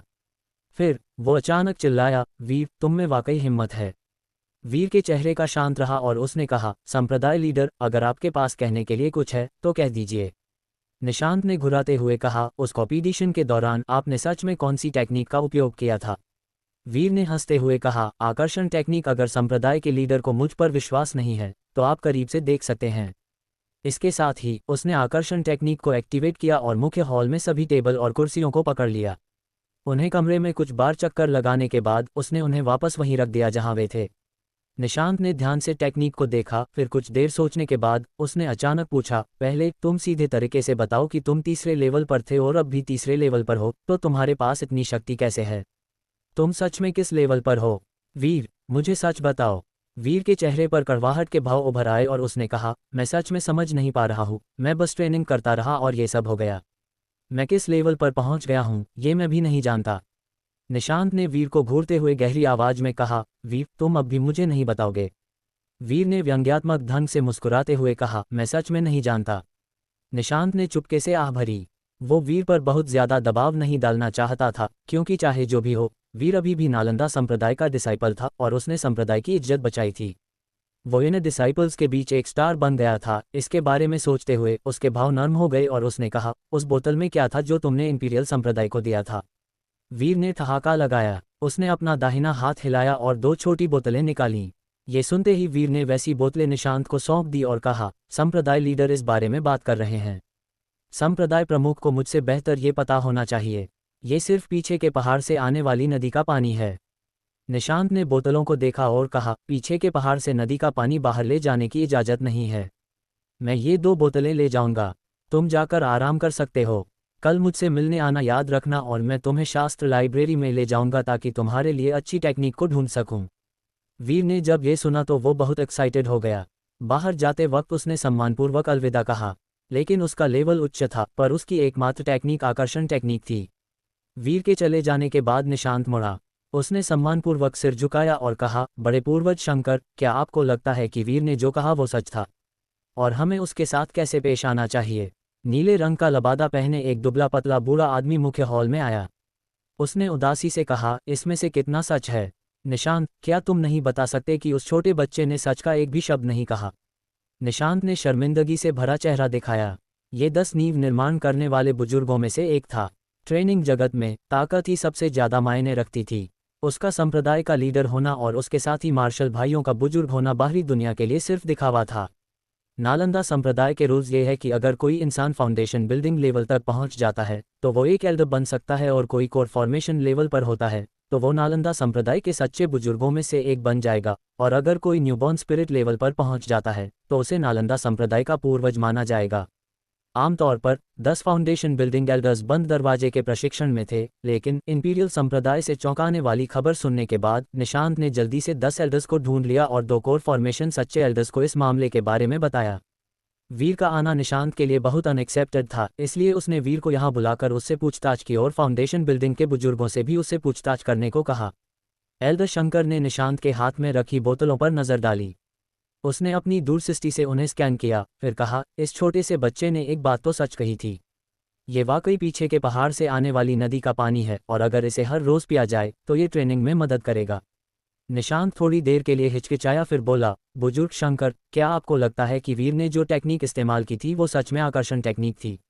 एल्डर शंकर ने निशांत की ओर देखा और कहा, मैंने उसके मैच देखे और मैं पुष्टि कर सकता हूं कि उसने जो टेक्निक इस्तेमाल की वो सच में आकर्षण टेक्निक थी। निशांत के चेहरे पर अचानक बदलाव आ गए और उसने कहा, क्या ये वाकई आकर्षण टेक्निक है? लेकिन ये इतनी शक्तिशाली कैसे हो सकती है कि ये जादुई खजाने से भी शक्तिशाली हो सके? एल्डर शंकर ने ठंडे शब्दों में कहा, किसी भी टेक्निक का लंबे वक्त तक प्रैक्टिस करने के बाद कुछ प्रभाव होता है, लेकिन ये फाउंडेशन बिल्डिंग ट्रेनरों के लिए कुछ भी नहीं है। ये आकर्षण टेक्निक ट्रेनिंग जगत की सबसे बुनियादी टेक्निक है। क्या आप अभी भी ये नहीं समझ पाए हैं कि टेक्निक जितनी बुनियादी होगी उसका इतिहास उतना ही लंबा होगा? निशांत ने तुरंत सहमति में सिर हिलाया। एल्डर शंकर ने कुछ देर तक सोचा, फिर कहा, इस बच्चे का लेवल सच में तीसरे लेवल पर है, लेकिन उसके शरीर में बहुत ज़्यादा आध्यात्मिक ऊर्जा है, इसलिए मैं इसे सही तरीके से जांच नहीं सकता। मेरे हिसाब से वो 14वें लेवल क्यूई कंडेंसेशन पर है, इसलिए उसे जल्द ही फाउंडेशन बिल्डिंग लेवल तक पहुंचने में कामयाब होना चाहिए। इस तरह के डिसाइपल के लिए अपने राजों को छिपाना ठीक है, क्योंकि संप्रदाय बहुत खतरनाक सिचुएशन में है। हम इंपीरियल संप्रदाय सच में एक छोटा संप्रदाय कहलाने का हकदार है। कुछ क्यूई कंडेंसेशन जूनियर को बुजुर्गों के रूप में भेजना और हमारे सामने वीर को आवाज संचरण के साथ जीतने की कोशिश करना ये शर्मनाक है। वही ये सुनकर निशांत दंग रह गया और उसने कहा, मैं आपकी आज्ञा का पालन करता है। एल्डर शंकर, पूर्वजों के बारे में, मामलों के बारे में। एल्डर शंकर ने आह भरी। उसके चेहरे पर एक तिरस्कारपूर्ण भाव दिखाई दिया। उसने अपना सिर हिलाया और कहा, पूर्वजों ने 30 सालों में कोई संदेश वापस नहीं भेजा है, मुझे डर है। काश ये ऐसा कुछ नहीं है जिसके बारे में आप कुछ कर सकें। अगर इंपीरियल संप्रदाय सच में नालंदा पीक चाहता है तो हम कुछ नहीं कर सकते हैं। कतर का देश एक बड़ी जगह है और हमारे नालंदा संप्रदाय के लिए एक जगह होगा। एक बार जब 2 सच्चे बुजुर्ग नेसेंट सोल लेवल में पहुंच गए तो हम इस अपमान का बदला चुकाया जाएगा। निशांत ने एक कड़वी मुस्कान बिखेरी और चुपचाप सिर हिला दिया। जहां तक वीर का सवाल है, जब वो मुख्य हॉल से बाहर निकला तो सभी इन डिसाइपल्स ने उसके लिए जगह बनाई और उसका पूरा सम्मान किया। ये व्यवहार पिछले दिन की तुलना में बिल्कुल विपरीत था। शक्ति, ट्रेनिंग जगत में शक्ति ही सब कुछ है। वीर को थोड़ा भावुक हो गया जब वो जैक के बगीचे में गया। जैसे ही वो अंदर आया, उसने देखा कि जैक अपने चेहरे पर मुस्कान हुए कहता है, वीर, मैं बहुत देर से तुम्हारा इंतजार कर रहा था। लो, मैंने तुम्हारे लिए कुछ बेहतरीन क्वालिटी की रिकवरी चाय बनवाई। इसे पीने के बाद तुम्हें बहुत अच्छा लगेगा। ऐसा कहकर उसने बगीचे में पत्थर की मेज से एक कप उठाया और वीर को सौंप दिया। वीर के भाव थोड़े अजीब हो गई। जैक का व्यवहार बहुत तेजी से बदल गया, जिससे वीर थोड़ी देर के लिए हैरान रह गया। जैक ने वीर के हाव भाव देखे। वो अजीब तरह से मुस्कुराया और अपनी आंखों में ईमानदारी भरी नज़र के साथ कहा, वीर, मैं तुम्हारे मास्टर के रूप में मैं उतना अच्छा नहीं हूँ और हमारे बीच बहुत सी गलतफहमियां थीं। वीर ने कप नहीं लिया। उसने अपनी दूरदृष्टि से चाय को देखा और आध्यात्मिक ऊर्जा के उतार चढ़ाव को पाया। उसने कहा, मैं थक गया है, इसलिए मैं ये चाय नहीं पीऊंगा। जैक ने जल्दी से कहा, थक गए हो तो तुम्हें थोड़ा आराम करना चाहिए। तुम पहले जिस जगह पर रह रहे थे वो बहुत छोटी है। आज से तुम मेरे कमरे में रह सकते हो। वीर के भाव शांत रहे, लेकिन वो अलग था। ये कहना होगा कि संप्रदाय के अंदर जैक ही वो इंसान था जो उस पर सबसे ज्यादा शंक करेगा, इसलिए वीर ने अपना सिर हिलाया और कहा, ये ठीक है। मैं लंबे वक्त तक यहाँ नहीं रहूंगा। मैं कुछ दिनों में बंद दरवाजे के प्रशिक्षण के लिए पीछे के पहाड़ पर वापस जाऊंगा। जैक ने कुछ कहने के लिए अपना मुंह खोला, लेकिन वीर ने जल्दी से अलविदा कहा और चला गया। जैक ने उसके हाथ में चाय को देखा। उसकी आंखें ठंडी रोशनी से भर गईं। वीर अचानक अपने चेहरे पर एक हल्की मुस्कान के साथ मुड़ा और सोच विचार कर जैक को देखने लगा।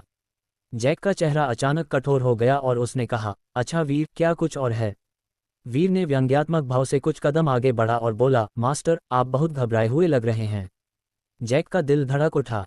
वो 2 कदम पीछे हट गया और अपने आप को उसने शांत किया और कहा, मैं सच में घबराया हुआ हूँ, तुम मुझसे कहीं ज़्यादा ताकतवर हैं। मैं क्यूई कंडेंसेशन की सिर्फ 5वें लेवल पर हूँ। वीर ने चाय को देखा और कहा, मास्टर, ये चाय मेरे कहने पर पीजिए।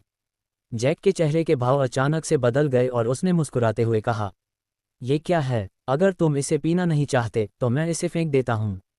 ये कहते हुए उसने कप को ज़मीन पर फेंक दिया और कुछ कदम पीछे हट गया, जब तक कि वी गेट पर नहीं पहुँच गए। वीर ये सब देखकर भी शांति से बोला, मास्टर, इसे पी लीजिए। इतना कहकर उसने अपनी आकर्षण टेक्निक एक्टिव की। जमीन पर गिर रहा कप रुक गया और जैक की ओर तैरने लगा। वीर ने आह भरी। वो जानता था कि जैक के इरादे ठीक नहीं थे। चाय में वाकई कुछ गड़बड़ थी। जैक के भाव नॉर्मल हो गए। बहुत देर तक सोचने के बाद उसने अचानक भौहें सिकोड़ते हुए कहा, वीर, ऐसा लगता है कि तुम्हें अभी भी अपने मास्टर के बारे में गलतफहमी है। तुम्हें लगता है कि इस चाय में कुछ गड़बड़ है। ठीक है, मैं इसे पी लूँगा। जैक ने चाय उठाई और पी ली।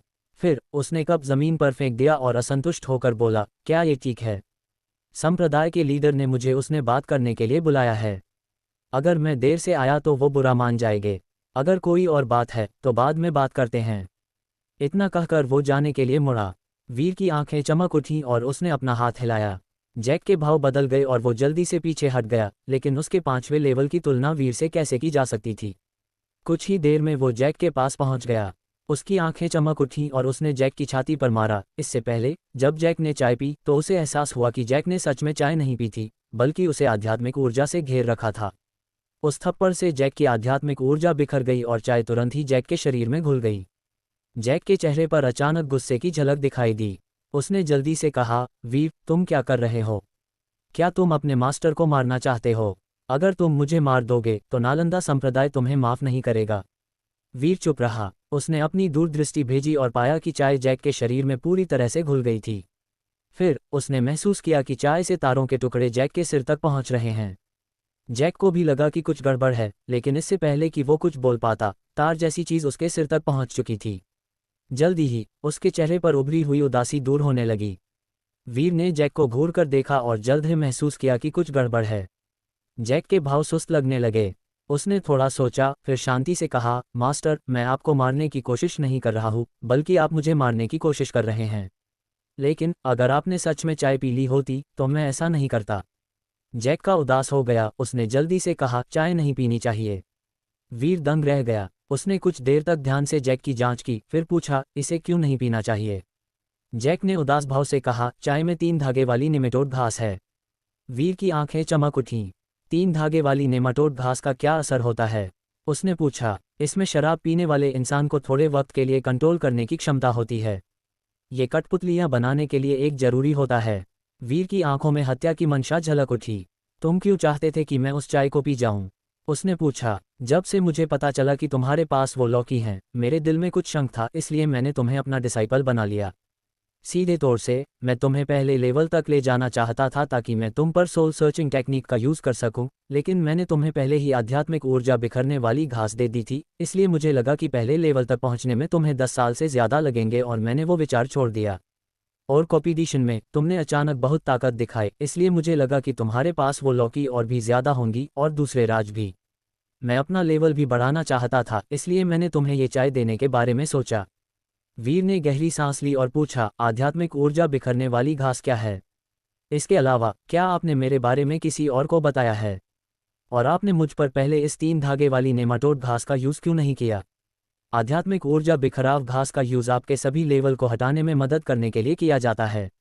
जहाँ तक आपके बारे में बात है, मैंने कभी किसी को नहीं बताया। मैं नहीं चाहता था कि मेरे अलावा कोई और लॉकी चुराए, और उसके बाद चीज़ें बहुत अचानक बदल गईं, इसलिए अब बात करना मेरे लिए नुकसानदेह हो सकता था, इसलिए मैंने कार्रवाई करने का फैसला किया। जहाँ तक थरी ट्रेड नेमाटोड ग्रास की बात है तो ये मेरे पास पहले नहीं था। पिछले साल जब मैं पहाड़ से बाहर निकला था तो मुझे ये दूसरे कल्टीवेटर से मिला था। उस कल्टीवेटर ने कहा कि अगर इसे फाउंडेशन बिल्डिंग के नीचे कल्टीवेटर पर इस्तेमाल किया जाए तो इसकी पॉसिबिलिटी 90% है। मैं सीधे तौर से इसे ललित पर इस्तेमाल करना चाहता था ताकि उससे कुछ गोलियां निकल सकूं। वीर गुस्से और व्यंग्यात्मक लहजे में बोला, क्या तुम्हें डर नहीं लगा कि मैं ये जान जाऊंगा? वीर की बात सुनकर जैक ने गंभीरता से कहा, तुम्हारे राज को जानने के लिए मैं बहुत ज़्यादा चीज़ों के बारे में चिंता नहीं कर सकता। मैं पहले से ही बूढ़ा हो चुका हूँ। अगर मेरा लेवल नहीं बढ़ेगा तो मैं अपनी जिंदगी में कभी भी नींव निर्माण लेवल पर नहीं पहुंच पाऊंगा। सच में मुझे यकीन नहीं था कि तुम आज वापस आओगे, इसलिए मैंने जुआ खेलने का फैसला किया और ये चाय तैयार की। अगर तुम वापस आए तो मैं तुम्हें चाय पिलाऊंगा, और अगर तुम नहीं आए तो मैं मान लूंगा कि तुम संप्रदाय के लीडर के साथ रहोगे और ज्यादातर वक्त पीछे के पहाड़ पर रहोगे, इसलिए मेरे पास नाटक करने का कोई और मौका नहीं होगा। वीर की आंखों में एक ठंडी रोशनी चमक उठी। उसने ठंडे शब्दों में पूछा, पहले तुमने कहा था कि संप्रदाय का लीडर तुम्हें ढूंढ रहा है, क्या ये सच है? जैक ने जल्दबाजी में कहा, नहीं। जैसे ही जैक के शब्द निकले, वीर की आंखें चमक उठीं और उसने अपना हाथ जैक के सिर पर पटक दिया। जैक के मुंह से खून बहने लगा और वो जमीन पर गिर पड़ा। वीर ने जैक के शरीर को घूर कर देखा। उसे एक अजीब सा एहसास हुआ। ये पहली बार था जब उसने किसी को मारा था और वो उसका मास्टर था। बहुत देर तक सोचने के बाद वीर ने जैक के शरीर को अपने बैग में रख दिया। वो एक उदास भाव के साथ नालंदा संप्रदाय से बाहर चला गया जब तक कि वो एक पहाड़ पर नहीं पहुंच गया। फिर उसने जैक के शरीर को बैग से निकाला और शरीर को नीचे फेंक दिया। कहानी में आगे जानने के लिए सुनते रहिए द क्रूर इमॉर्टल सिर्फ और सिर्फ एलेक्स स्टोरी 2.0 चैनल पर। एपिसोड 32, वीर के नालंदा सेक्ट पर हुआ हमला। अपने कमरे में वापस आकर वीर अपने बिस्तर पर पैर मुड़कर बैठ गया। उसने अपनी दूरदृष्टि को फैलाया और अपने कमरे के चारों ओर अपनी दूरदृष्टि फैला दी, ताकि कोई भी इंसान अपनी दूरदृष्टि से उसकी ओर देखने की कोशिश न करे। उसके बाद उसने अपना मोती निकाला और सोचना शुरू किया। करीब 3 दिन पहले मोती पर मौजूद सभी बादल की छवियां गायब हो गईं और उनकी जगह एक पत्ते की छवि आ गई। इस बारे में मास्टर आयु ने कहा कि स्वर्ग को चुनौती देने वाले मोती में जल तत्व पर्याप्त था और अब उसे लकड़ी तत्व की जरूरत थी। इस वजह से उसने वीर से कई बार कहा कि वो नालंदा संप्रदाय को छोड़कर लकड़ी तत्व वाली चीजें लाए और जल्दी से स्वर्ग को चुनौती देने वाले मोती को उससे भर दे। वीर को अपनी वर्तमान शक्ति की समझ हो गई थी। वो अभी क्यूई संघनन की 14वें लेवल पर था, लेकिन वो इस बात को लेकर एक्साइटेड था कि उसे किसी भी मंत्र की जरूरत नहीं थी और वो सिर्फ ट्रेनिंग की मदद से किन्हीं ही दूर तक पहुंच सकता है। लेकिन उसे शंक था कि इसका मास्टर आयु से कुछ लेना देना था। मोती हाथ में लिए वो मोती में चला गया। जैसे ही वो मोती में गया, मास्टर आयु ने असंतुष्ट होकर कहा, तुमने कॉम्पिटिशन में उन लोगों को पहले क्यों नहीं मारा? अगर मैं होता तो मैं सभी को मार देता और फिर उस सेंटीपीड का इस्तेमाल शराब बनाने में करता। लेकिन तुमने जो एक काम किया वो बहुत अच्छा था, उस जैक को मारना। बुरा नहीं, बिल्कुल मेरी जवानी की तरह। वीर, तुम्हें याद रखना होगा कि ट्रेनिंग की दुनिया एक क्रूर जगह है। ताकतवर लोग कमजोरों को मार डालते हैं। अगर तुम अपनी भोली सोच को बनाए रखोगे तो मुझे डर है कि तुम ज्यादा दिन तक जिंदा नहीं रह पाओगे। वीर ने बहुत देर तक इस बारे में सोचा और कहा, वरिष्ठ, क्या अगला कदम फाउंडेशन बिल्डिंग की तैयारी करना होना चाहिए? मुझे फाउंडेशन बिल्डिंग के लेवल का कोई मंत्र नहीं पता है। मास्टर आयु ने नाक सिकोड़ते हुए कहा, मैं मंत्र जानता हूं, लेकिन फाउंडेशन बिल्डिंग लेवल पार करना ट्रेनिंग की दुनिया में सच्चा कदम है और बहुत कठिन है। तुम्हें बंद दरवाजे के प्रशिक्षण में जाने के लिए एकांत स्थान ढूंढना चाहिए ताकि तुम्हारे सफल होने की संभावना बढ़ सके। इसके अलावा तुम्हारा आध्यात्मिक झरने का पानी और बर्फ का पानी अब पर्याप्त नहीं होगा। जब आप फाउंडेशन बिल्डिंग का लेवल पार करोगे तो आपको बहुत सारी आध्यात्मिक ऊर्जा की जरूरी होगी, इसलिए बेहतर होगा कि तुम कुछ आध्यात्मिक ओस तैयार करें। वीर ने सिर हिलाया और गंभीरता से कहा, ओस आसानी से मिल जाती है, बस इसके लिए बहुत वक्त चाहिए। मास्टर आयु ने आह भरते हुए कहा, स्पिरिट मूवमेंट स्टेज, जो कि क्यूई कंडेंसेशन स्टेज भी है, शरीर को ट्रेन करने के लिए स्वर्ग और पृथ्वी की आध्यात्मिक ऊर्जा का यूज करना होगा। ये सब फाउंडेशन बिल्डिंग स्टेज की नींव रखेगा। अब तक तुम फाउंडेशन बिल्डिंग स्टेज को पार करने की कोशिश कर सकते हो, लेकिन मैं तुम्हें 15वें लेवल तक पहुंचने तक इंतजार करने की सलाह देता हूँ। तुम्हारा टैलेंट उतना अच्छा नहीं है, और भले ही मैं इन पिछले कुछ सालों में तुम्हारी मदद करने के लिए अपने खुद के सार का यूज कर रहा हूँ, फाउंडेशन बिल्डिंग स्टेज को पार करने के लिए स्वर्ग को चुनौती देने वाला काम है। अगर मेरे पास अभी भी मेरा शरीर होता तो मैं तुम्हारी मदद कर पाता, लेकिन मैं अब ज़्यादा कुछ नहीं कर सकता। इसके अलावा तुम्हारे हमले का तरीका बहुत सरल है, सिर्फ एक टेक्निक काम नहीं आएगी। लेकिन दुख की बात है कि मेरे पास जितनी भी टेक्निकें हैं उनका इस्तेमाल करने के लिए तुमको कम से कम फाउंडेशन बिल्डिंग स्टेज पर होना चाहिए। तुमको जल्दी से फाउंडेशन बिल्डिंग स्टेज पर पहुंच जाना चाहिए ताकि मैं तुमको अंडरवर्ल्ड असेंशन मेथड दे सकूं। वीर दंग रह गया और बोला, अंडरवर्ल्ड असेंशन? मास्टर आयु ने गर्व से कहा, सही है। हे, मेरे घर में भी, जो रैंक 6 का देश है, ये अभी भी एक उच्च गुणवत्ता वाली टेक्निक है। दुर्भाग्य से इसके लिए बहुत सारे यिन तत्व वाली जगह की जरूरत होती है, वरना ट्रेनिंग बहुत धीमी होगी। लेकिन ये जो ठंडी आध्यात्मिक ऊर्जा पैदा करती है वो बहुत शक्तिशाली है। एक बार जब तुम इस टेक्निम के शिखर पर पहुंच जाते हो तो तुम रैंक 7 देशों के विशेषज्ञों से भी लड़ सकते हैं। ये तय है। कल तुम इस छोटे से संप्रदाय के शास्त्र लाइब्रेरी में जा रहे हो, वहां तुम देखना कि उनके पास क्या है, लेकिन एक बार जब तुम फाउंडेशन बिल्डिंग में पहुंच जाओ तो तुमको अंडरवर्ल्ड असेंशन टेक्निक की प्रैक्टिस करनी होगी। वीर ने कुछ देर सोचा और सिर हिला दिया। मास्टर आयु ने गंभीरता से आगे कहा, इसके अलावा वीर, ये सबसे अच्छा है कि तुम स्वर्ग को चुनौती देने वाले मोती को अपने बैग में न रखो। इसे जितना संभव हो सके अपने सीने के करीब रखो ताकि जब तुम मोती में न हो तब भी मैं तुमसे बात कर सकूं और तुम मेरी मदद से मोती में आ सको। मास्टर आयु से बातें करते हुए वक्त धीरे धीरे बीतता गया। मोती में 2 दिन रहने के बाद वीर जाग गया। वो पैरों को मोड़कर बैठ गया और मोती छाती के पास रख लिया, फिर आध्यात्मिक द्रव्य का एक घूंट लिया और पूरी रात ट्रेनिंग करता रहा। अगली सुबह वीर ने गेट खोला। मुख्य हॉल की ओर बढ़ते हुए उसका शरीर हवा में तैरने लगा। जैसे ही वो मुख्य हॉल में पहुंचा, निशांत बाहर आया और वीर को देखकर एक दयालु मुस्कान बिखेरी। उसके चेहरे पर मुस्कान कल की तुलना में कहीं ज्यादा गर्मजोशी भरी थी। उसने कहा, वीर मेरे साथ आओ। ऐसा कहते हुए उसने अपनी आस्तीनें लहराईं और हवा में उछल पड़ा। वीर भी जल्दी से उसके पीछे पीछे चला गया। जब वे उस जगह से गुजरे जहां कल कॉम्पिटिशन हुआ था तो निशांत ने रुककर वहां नहीं देखा, उल्टा सीधे उसके पास से उड़ान भरी और चीड़ की चोटी में गहरे चले गए, जब तक कि वे कुछ अजीब चट्टानों के सामने से गुजरकर नालंदा माउंटेन पिक पर पहुंच गए। और वहां पहुंचते ही निशांत ने नॉर्मली कह, वीर ये नालंदा संप्रदाय की एक रिस्ट्रिक्टेड जगह है। ये वो जगह है जहां कोर फॉर्मेशन के सच्चे बुजुर्ग और फाउंडेशन बिल्डिंग के बुजुर्ग ट्रेनिंग करते हैं, इसलिए तुम अपनी दूरदृष्टि को न फैला देना वरना तुम उन्हें नाराज कर सकते हो। वीर तुरंत सहमत हो गया। निशांत ने गहरी सांस ली। उसने बैंगनी रंग का एक टुकड़ा निकाला और उसे हवा में फेंक दिया। फिर उसने अपने हाथ से एक मुहर बनाई, हवा में अपना हाथ घुमाया और फुसफुसाया, खोलो। जैड का टुकड़ा तुरंत चमकने लगा और उससे एक वृत्त फैलने लगा, जिससे एक गोलाकार मार्ग बन गया जो इतना चौड़ा था कि उसमें से एक इंसान आराम से जा सकता है। निशांत ने एक शब्द भी नहीं कहा और अंदर चला गया। वीर थोड़ा हिचकिचाया और उसके पीछे अंदर चला गया। जैसे ही वो अंदर गया उसकी आंखें धुंधली हो गईं। जब उसकी आंखें साफ हुईं तो उसने कुछ पुरानी और ऊंची बिल्डिंग देखी। बिल्डिंगों से बहुत भारी आभा निकल रही थी, जिससे उसे लगा कि वो यहाँ सांस नहीं ले सकता। इसी बीच 7-8 शक्तिशाली दूरदृष्टि बाहर आईं और उसे देखने लगीं। फिर एक धीमी और प्राचीन आवाज आई, तो तुम वीर हो, बुरा नहीं है। वीर अलर्ट हो गया और सम्मानपूर्वक बोला, मैं वीर बुजुर्ग को नमस्कार करता हूँ। और उसी वक्त वीर को मास्टर आयु की आवाज़ उसके दिमाग में गूंज उठी, ये जगह इसे एक छोटे से संप्रदाय जैसा बनाती है। 2 कोर फॉर्मेशन और 10 फाउंडेशन बिल्डिंग लेवल के ट्रेनरों की बनाई हुई जगह बुरा नहीं है। वही निशांत के चेहरे का भाव अचानक बदल गए और वो गुर्राकर बोला, क्या बुजुर्ग? ये तो पूर्वज हैं। वीर दंग रह गया। आवाज़ फिर से आई, ये ठीक है, संप्रदाय के रीति रिवाज यहाँ बेकार हैं। वीर, इस बार तुमने संप्रदाय के लिए एक महान काम किया है, इसलिए तुम इस शास्त्र लाइब्रेरी में अपनी पसंद की कोई भी टेक्निक चुन सकते हो। इस शास्त्र लाइब्रेरी की तुलना आंगन में मौजूद लाइब्रेरी से नहीं की जा सकती। यहीं पर नालंदा संप्रदाय की असली टेक्निकें जमा हैं।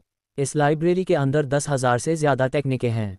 अगर तुम इस लाइब्रेरी को और कतर देश के सभी दूसरे संप्रदायों से इसकी तुलना करो तो कोई भी दूसरा संप्रदाय इतना बड़ा संग्रह नहीं रखता। तुमको बहुत ज़्यादा लालची नहीं होना चाहिए और तुम्हें सही टेक्निक चुननी चाहिए। निशांत, तुम उसे अभी वहां ले जा सकते हो। ये सब सुनकर वीर को मास्टर आयु की आवाज़ फिर से सुनाई दी। उन्होंने तिरस्कारपूर्वक कहा, एकमात्र कोर फॉर्मेशन पूर्वज। जब मैं छोटा था तो सभी कोर फॉर्मेशन ट्रेनर मेरे साथ चापलूसी करने की कोशिश करते थे। वीर के भाव सामान्य रहे, मानो उसने मास्टर आयु की कही कोई बात सुनी है ना हो। निशांत ने जल्दी से सम्मानपूर्वक नीचे झुका और वो वीर के साथ वहां से एक बिल्डिंग के अंदर चला गया। ये बिल्डिंग बहुत प्राचीन थी। वही बिल्डिंग के बाहर निशांत रुका और वीर से फुसफुसाया, ये शास्त्र लाइब्रेरी है, तुम अंदर जा सकते हो।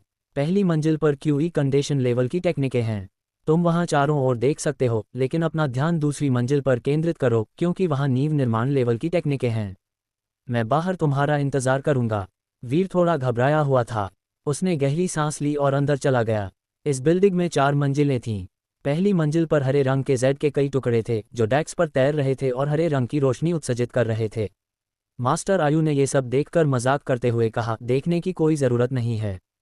किस तरह की चीज़ें हैं? ये सब घटिया टेक्निकें हैं। इस वक्त मैं उन्हें देखने की भी जहमत नहीं उठाऊंगा। वीर दूसरी मंजिल पर नहीं गया और न ही मास्टर आयु की बातें सुनी। वो जेड के हर टुकड़े के पास गया और जांच की कि उनके अंदर क्या टेक्निकें हैं। टेक्निकों का परीक्षण करने के लिए उसके हाथ ने मुहर भी बनाई। वीर ने जेड का एक टुकड़ा उठाया और उसे ध्यान से देखा। उच्च गुणवत्ता वाली टेक्निक फायर ड्रैगन। मास्टर आयु ने जल्दी से कहा, शीट का टुकड़ा शीर्ष गुणवत्ता वाली टेक्निक है।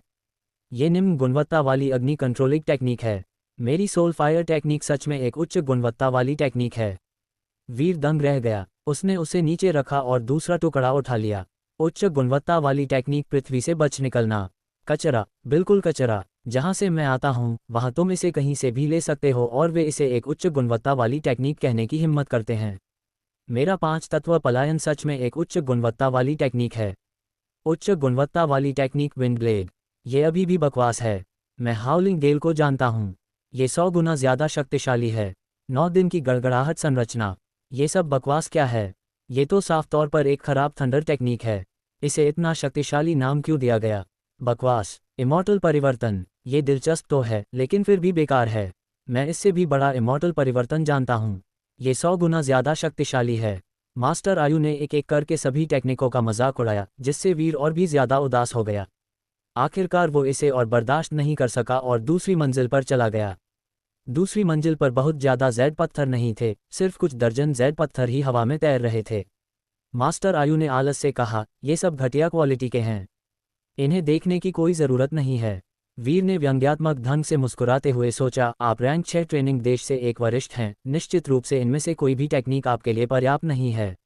मास्टर आयु ने कहा, वीर, तुम्हें इसे देखने की ज़रूरत नहीं है। जल्दी से बंद दरवाजे के पीछे प्रशिक्षण के लिए कोई जगह ढूंढो, और एक बार जब तुम नींव बिल्डिंग तक पहुंच जाओगे तो तुम इस छोटे से संप्रदाय को छोड़ सकते हो। मास्टर आयु ने वीर के मूड को बिगाड़ दिया था, इसलिए वीर भौहें सिकोड़ते हुए धर्मग्रंथ लाइब्रेरी से बाहर चला गया। जब निशांत ने वीर को जाते हुए देखा तो वो दंग रह गया और उसने पूछा, तुमने इसे इतनी जल्दी चुन लिया? तुम्हें ध्यान से चुनना होगा। इस शास्त्र लाइब्रेरी में कतर के ट्रेनिंग देश की सबसे अच्छी टेक्निकें हैं। दूसरे लोगों के पास यहाँ आने की योग्यता भी नहीं है। तुम्हें इस मौके को बर्बाद नहीं करना चाहिए। वीर का हाव भाव थोड़ा अजीब था। मास्टर आयु के मजाक और बुजुर्ग की प्रशंसा ने उसके दिल में बड़ा संघर्ष पैदा कर दिया। उसने कहा, मैंने पहले ही चुन लिया है। निशांत ने भौहें सिकुड़ी और उससे पूछने ही वाला था कि उसने कौन सी टेक्निक चुनी, तभी पूरा चीड़ का शिखर अचानक हिलने लगा। मैं इंपीरियल संप्रदाय का पूर्वज नमन हूँ। नालंदा संप्रदाय के जूनियर, जल्दी से बाहर आओ और मेरा स्वागत करो। निशांत के भाव अचानक बदल गए। उस वक्त आसपास की बिल्डिंगें से 10 से ज़्यादा आकृतियां बाहर निकलीं। सामने की 2 आकृतियां सबसे ज़्यादा ध्यान देने योग्य थीं। उन 2 में से एक का रंग लाल था और उसकी आंखें चिल की तरह तेज थी। उसके बगल में एक बूढ़ी महिला थी। उसका चेहरा झुर्रियों से भरा हुआ था और वी उदास थी। उसने ठंडी नज़रों से निशांत और वीर को देखा, फिर चुपचाप आसमान की ओर देखा। उन दोनों के पीछे 10 बुजुर्ग खड़े थे, जिनके चेहरों पर कड़वाहट के भाव थे। मास्टर आयु ने गंभीरता से कहा, वीर, बाहर एक न्यूबॉर्न सोल ट्रेनर है। नालंदा संप्रदाय अब बड़ी मुसीबत में है। तुम्हें मौका ढूंढकर भाग जाना चाहिए। मेरे यहाँ होने से मैं अस्थायी रूप से उसे ऐसा बना सकता हूँ कि वो तुम्हें महसूस न कर सके। अगर मेरे पास मेरा शरीर होता तो मैं एक न्यू बोल्ड सोल लेवल के बंदे से नहीं डरता। वीर ने गहरी सांस ली। वो बहुत बेचैन था। लाल चेहरे वाले बूढ़े ने ऊंची आवाज में कहा, वरिष्ठ नमन, मुझे नहीं पता कि आप मेरे नालंदा संप्रदाय में क्यों आए हैं। प्लीज़ हमें बताएं। हवा में एक लंबा इंसान दिखाई दिया।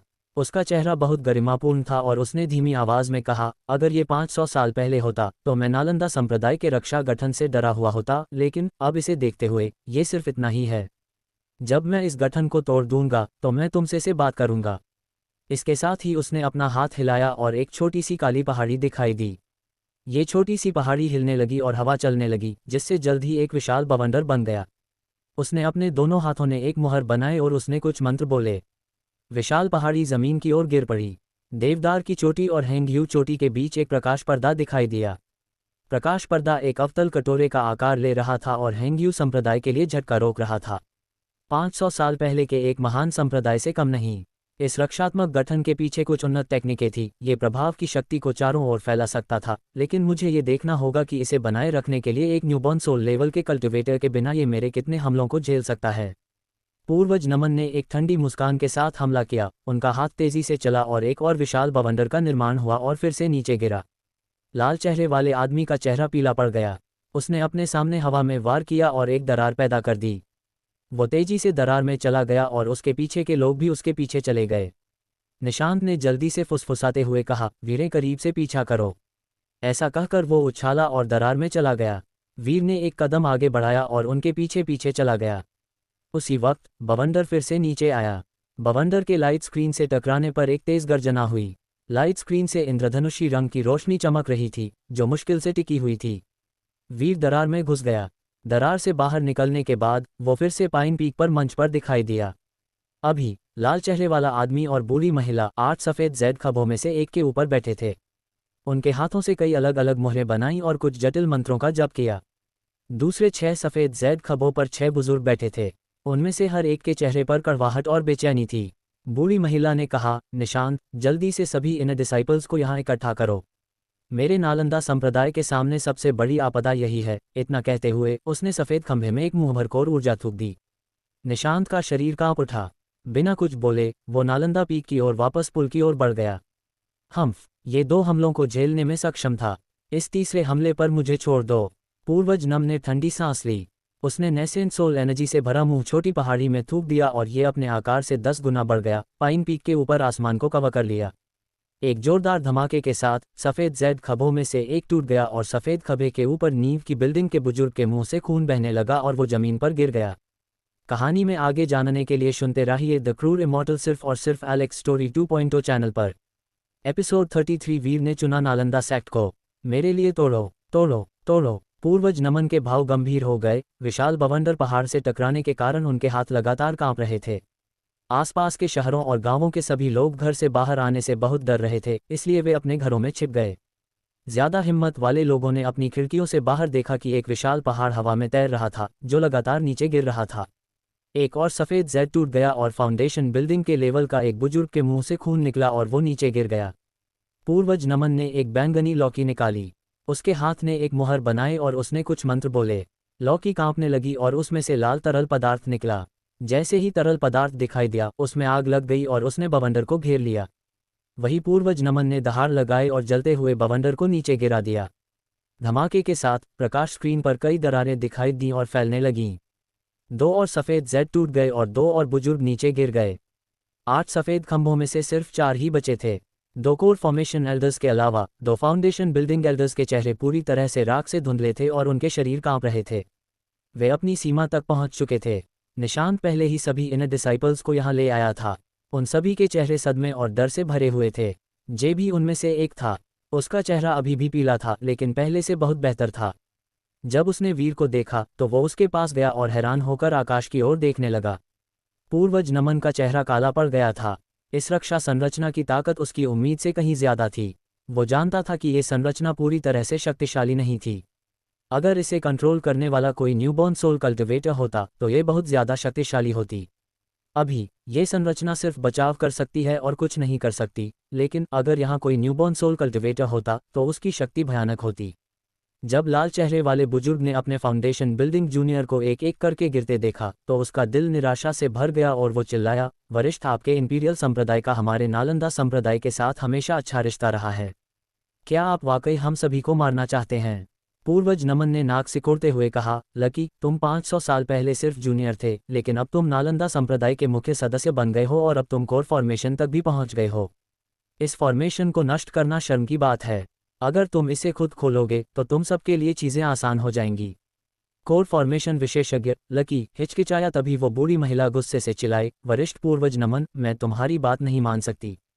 पूर्वज ने पागलों की तरह हंसा और अचानक से वो उदास होकर चिल्लाया, ठीक है, ये रक्षा संरचना मेरे लिए है तो भागो। ऐसा कहते हुए उसने अपना हाथ हिलाया और विशाल बवंडर हवा में ऊपर उठ गया। उसका चेहरा लाल हो गया क्योंकि उसने और ज्यादा न्यूबॉर्न सोल लेवल की ऊर्जा बाहर निकाली और बवंडर और भी बड़ा हो गया। गिर जाओ, पूर्वज नमन के चिल्लाकर कहा। फिर एकदम से उनके हाथ की मुहर बदल गई और उन्होंने बवंडर को नीचे जाने का इशारा दिया।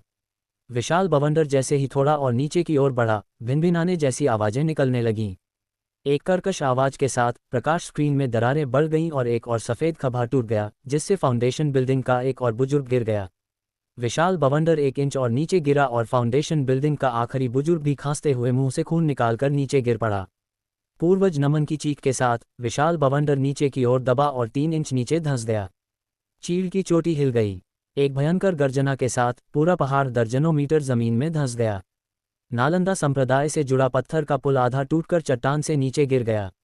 इस बीच नालंदा संप्रदाय की रक्षा संरचना टिक नहीं सकी और छोटे छोटे टुकड़ों में बिखरकर गायब हो गई। और इसी के साथ आखिरी 2 सफ़ेद जैद खंभे भी टूट गए और लकी और बूढ़ी महिला गुस्से के भाव के साथ जमीन पर गिर पड़े। पूर्वज नमन ने ठंडी सांस ली। वो धीरे धीरे जमीन पर तैरता हुआ आया और विशाल बवंडर अभी भी हवा में तैर रहा था, जिससे शक्तिशाली दबाव निकल रहा था। पूर्वज नमन के उतरने के बाद उन्होंने ठंडे भाव से पूछा, यहाँ वीर कौन है? वीर पहले ही इन डिसाइपल्स की भीड़ में शामिल हो चुका था। उसने कभी नहीं सोचा था कि ये न्यूबॉर्न सोल विशेषज्ञ सबसे पहले उसे ही ढूंढेगा। आसपास के सभी डिसाइपल की नज़रें उस पर टिकी हुई थीं। पूर्वज नमन ने ग्रुप को देखा और उसकी नज़र वीर पर पड़ी। उसने अपनी भौहें उठाईं और सोचा कि ये वीर ही होगा। इससे पहले उसके कनिष्ठ विभोर ने कई बार वीर का जिक्र किया था और कहा था कि उनकी हार पूरी तरह से वीर की वजह से हुई थी। वो सच में वीर को अपने सेक्ट में एडमिशन देना चाहते थे। पूर्वज नमन हमेशा से ही नालंदा संप्रदाय की ज़मीन चाहता था। इस बार उसने सोचा कि पारस के साथ वे जीत जाएंगे और खुले तौर पर बल का यूज़ किए बिना नालंदा संप्रदाय की ज़मीन पर कब्जा कर लेंगे। लेकिन वीर के होने से उनकी प्लानिंग बर्बाद हो गई और उन्हें जबरदस्ती जमीन पर कब्जा करने के लिए मजबूर होना पड़ा। पूर्वज नमन का व्यवहार ठंडा था जब उन्होंने पूछा, आप वीर हैं? वीर ने गहरी सांस ली। उसने हाथ जोड़कर सम्मानपूर्वक कहा, मेरा नाम वीर है और मैं आपको नमस्कार करता है। पूर्वज नमन ने अपना सिर हिलाया। वो लकी और कोर फॉर्मेशन की बूढ़ी महिला की ओर मुड़ा और कहा, नालंदा संप्रदाय के न्यूबॉर्न सोल लेवल के सभी पूर्वज दूसरे देश में लड़ते हुए मारे गए हैं। आप लोगों के पास अब इस नालंदा माउंटेन को रखने की क्षमता नहीं है। दूसरे संप्रदाय को इसे चुराने देने के बजाय इसे मेरे इंपीरियल संप्रदाय को क्यों नहीं दे देते? लकी ने बूढ़ी महिला को एक कड़वी नज़र से देखा और कहा, वरिष्ठ, प्लीज़ दोनों संप्रदायों के बीच अच्छे रिश्तों पर सोचे। लकी की बात पूरी होने से पहले ही पूर्वज नमन ने उसे बीच में ही टोक दिया और अधीरता से बोला, चले जाओ यहाँ से। अगर तुम मुझे परेशान करते रहे तो मुझे पूरे संप्रदाय को मिटा देने में कोई परेशानी नहीं होगी। बुढ़िया गुस्सा हो गई और जब लकी ने उसे रोका तो वो उस पर हमला करने ही वाली थी। तभी उसने गहरी सांस ली और सम्मानपूर्वक कहा, जूनियर आपकी बात मानती है, लेकिन ये नालंदा माउंटेन हजारों सालों से हमारा संप्रदाय रहा है और मुझे इसे देने का राइट नहीं है। मैं सिर्फ इसे उधार देने के लिए सहमत हो सकता है। अगर भविष्य में। पूर्वज नमन ने हंसा और उसने बीच में टोकते हुए कहा, उधार? कोई बात नहीं, इसे मेरे इंपीरियल संप्रदाय को 100,000 साल के लिए उधार दे दो। सभी डिसाइपल्स गुस्सा हो गए, लेकिन किसी ने भी कुछ नहीं कहा। वे सभी बहुत उदास महसूस थे और चुप रहे। कुछ डिसाइपल अपने बारे में सोचने लगे। पूर्वज नमन की नज़रें उस ओर घूम गई और निशांत का उदास चेहरा देखकर उसने कहा, तुम अपनी बैंगनी चांद तलवार को पीछे छोड़ दो। मेरे जूनियर विभोर की नज़र उस पर है। निशांत ने अपमान सहा और अपने हाथ भींच लिए। उसने लकी और बूढ़ी महिला की ओर देखा। जब उसने पाया कि वे उसका इंतजार कर रहे हैं तो उसने आह भरी, तलवार निकाली और उसे ज़मीन पर फेंक दिया। पूर्वज नमन ने अपने दाहिने हाथ से तलवार को पकड़ा और बैंगनी चांद की तलवार उसके हाथ में आ गई। जैसे ही तलवार उसके हाथ में आई, तलवार से बैंगनी गैस निकली और एक विशाल ड्रैगन का रूप ले लिया। ड्रैगन ने दहाड़ते हुए पूर्वज नमन पर हमला कर दिया। पूर्वज नमन ने व्यंग्य किया। उसने तलवार लहराई और कहा, बिस्ट, अपने आप को काबू में रखो। ड्रैगन का शरीर कांप उठा और जल्दी ही उसकी इच्छाशक्ति खत्म हो गई। वह अनिच्छा से तलवार में वापस चला गया। तलवार की चमक बंद हो गई। लकी और बूढ़ी महिला ने एक दूसरे को देखा और एक आह भरी। पूर्वज नमन ने कहा, ठीक है, नालंदा संप्रदाय के सभी डिसाइपल्स, मेरा बात सुनो। पहाड़ से उतरकर मेरे पीछे आओ। ऐसा कहकर उसने चारों ओर देखा और हवा में तैरने से पहले एक और आह भरी। पूर्वज नमन ने अपनी आंखें सिकोड़ते हुए कहा, मेरा इंपीरियल संप्रदाय और ज़्यादा डिसाइपल्स को एडमिशन देने जा रहा है। अगर कोई शामिल होना चाहता है तो वो यहाँ रह सकता है। फाउंडेशन बिल्डिंग के 10 बुजुर्गों के चेहरे अजीब से हो गए। बूढ़ी महिला के बगल में खड़े 2 लोगों को छोड़कर बाकी 8 लोग उसके पीछे नहीं आए। लकी का चेहरा बदल गया। वो कुछ कहना चाहता था लेकिन चुप रह गया। उसने फिर से आह भरी और अपना सिर हिलाया और बूढ़ी महिला के बगल में खड़ा रहा गया। बुढ़िया ने अपने दिल में गुस्सा दबाते हुए चिल्लाते हुए कहा, हर किसी का अपना रास्ता होता है। अगर कोई हमारे पीछे नहीं आना चाहता तो मैं तुम्हें मजबूर नहीं करूंगी। वहाँ के सभी बुजुर्ग हिचकिचाए और लास्ट में निशांत, ओरा और लाल चेहरे वाले बुजुर्ग के अलावा कोई भी दूसरा बुजुर्ग वहाँ से जाने नहीं लगा। सिर्फ वे 3 ही आगे बढ़े और 2 कोर फॉर्मेशन बुजुर्गों के बगल में खड़े हो गए। दर्जनों इनर डिसाइपल्स में से सिर्फ 10 या उससे भी कम लोग कोर फॉर्मेशन के बुजुर्गों के बगल में खड़े थे। अनीश बहुत देर तक हिचकिचाता रहा। उसने ओरा की तरफ देखने की हिम्मत नहीं की। आखिरकार उसने उसका पीछा नहीं किया।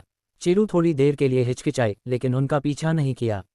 निशा ने देखा कि अनीश आगे नहीं बढ़ा, इसलिए उसने आगे बढ़ाए गए कदम को वापस खींच लिया। जय पहले से ही चलने में सक्षम था। उसने मुस्कुराते हुए वीर से कहा, भाई वीर, मैं घर जाकर अपने पापा की मदद करने की प्लानिंग बना रहा हूँ। चिंता मत करो भाई वीर, मैं तुम्हारे परिवार का ख्याल रखूंगा। वीर हिचकिचाया। उसके पास बहुत सारे राज थे और अगर वो इंपीरियल संप्रदाय में शामिल हो जाता तो बहुत सारे खतरे होते, इसलिए थोड़ी देर सोचने के बाद उसने निशांत के साथ वहां से जाना शुरू कर दिया। उसी वक्त पूर्वज नमन की आंखें चमक उठीं और उसने वीर को घूरते हुए अचानक कहा, वीर तुम यहीं रहो। वीर दंग रह गया और सम्मानपूर्वक बोला, वरिष्ठ पूर्वज नमन, आप मुझे क्यों रोकना चाहते हैं? पूर्वज नमन ने अपना सिर उठाया और कहा, अगर मैं तुम्हें रुकने के लिए कहता हूं तो तुम रुको। इतने सारे सवाल क्यों पूछ रहे हो? लकी ने थोड़ी देर के लिए हिचकिचाहट दिखाए और अचानक से कहा, वरिष्ठ पूर्वज नमन, ये वीर मेरे नालंदा संप्रदाय का गौर डिसाइपल है, इसलिए मैं वरिष्ठ से अनुरोध करना चाहूंगा कि वो उसे परेशान न करें और उसे हमारे साथ जाने दें। उसने वीर के बारे में कुछ बातें सुनी थीं और उसे कुछ वक्त तक देखा भी था। वो सच में इस भावी फाउंडेशन बिल्डिंग डिसाइपल को छोड़ने के लिए तैयार नहीं था। पूर्वज नमन ने बड़बड़ाते हुए वीर से कहा, नालंदा संप्रदाय सिर्फ नाम के लिए ही मौजूद है। क्या तुम उनके पीछे जाओगे जबकि वे दुनिया भर में भटकने वाले हैं? अगर तुम मेरे इंपीरियल संप्रदाय में शामिल हो जाते हो तो तुम्हारा भविष्य बहुत उज्जवल होगा। तुम खुद तय करो कि तुम क्या चाहते हो। तुम नहीं चाहोगे ये अफवाहें फैलें कि इंपीरियल संप्रदाय ने न सिर्फ पहाड़ चुराया बल्कि डिसाइपल्स को भी चुरा लिया। पूर्वज नमन को पूरा विश्वास था कि जब तक वीर बेवकूफ न हो वो नालंदा संप्रदाय का अनुसरण नहीं करेगा।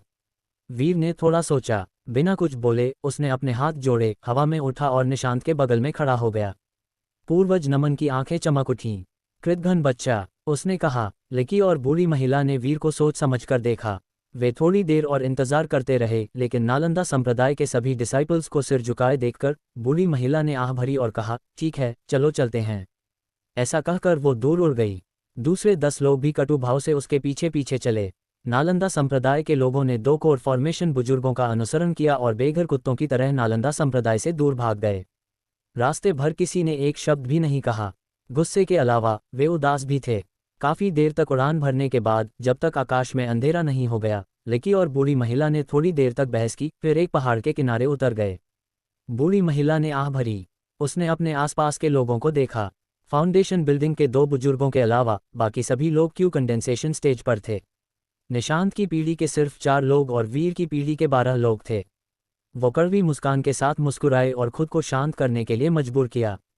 उसने शांत जोते हुए कहा, आप लोगों को सिर्फ इसलिए हिम्मत नहीं हारनी चाहिए क्योंकि नालंदा संप्रदाय इस आपदा से जूझ रहा है। ट्रेनिंग की दुनिया में चीजें हमेशा बदलती रहती हैं। आज उसने हमसे हमारा नालंदा माउंटेन चुराया है, लेकिन एक बार जब मैं और पूर्वज लकी नेसेंट सोल तक पहुंचेंगे तो हम इसे वापस ले लेंगे। फाउंडेशन बिल्डिंग के 2 बुजुर्गों में से एक बुजुर्ग शंकर भी थे, जिन्होंने कुछ दिन पहले मुख्य हॉल में वीर को देखा था। उन्होंने सूखी खांसी का हंसते हुए कहा, पूर्वज सही कह रहे हैं वीर, अब हम जितना दुखी महसूस करेंगे हमारी लड़ने की शक्ति उतनी ही ज्यादा होगी। हमें इस अपमान को अपने दिल में उकेरना होगा। अगर हम भविष्य में सफल होते हैं तो हमें पहाड़ वापस लेना होगा। फाउंडेशन बिल्डिंग के दूसरे बुजुर्ग का चेहरा और शरीर बहुत बड़ा था। उसके चेहरे पर चिंता की लकीरें थीं जब उसने बाकी डिसाइपल्स को देखा और गंभीरता से कहा, जब आपदा आई तो सभी अलग अलग दिशाओं में भाग गए। लास्ट में सिर्फ आप लोग ही नालंदा संप्रदाय से हमारे पीछे आने के लिए तैयार थे। वही जिगर और लखन के अलावा जो इन डिसाइपल्स आए उनमें से वीर किसी का नाम नहीं जानता था, लेकिन वे परिचित लग रहे थे। वहां एक छोटा और मोटा आदमी भी था जो शब्द मंडप के बाहर उससे मिला था। लकी ने गहरी सांस ली और गंभीर भाव से कहा, अतीत के बारे में सोचने का कोई मतलब नहीं है। अभी सबसे जरूरी बात यह है कि अपने संप्रदाय के लिए जगह ढूंढनी है। कई साल पहले मैंने यहाँ से हजारों किलोमीटर दूर एक सांप जैसे पहाड़ पर घर बनाया था। अभी के लिए चलो वहां रहते हैं। बूढ़ी महिला ने कुछ देर तक सोचा। उसने सिर हिलाया और कहा, ये अच्छी बात है। एक बार जब हम वहां पहुंच जाते हैं तो हमें बंद दरवाजे के पीछे प्रशिक्षण लेना होगा और 100 साल के अंदर नेसेंट सोल तक पहुंचना होगा। लकी की नज़रें बदल गईं।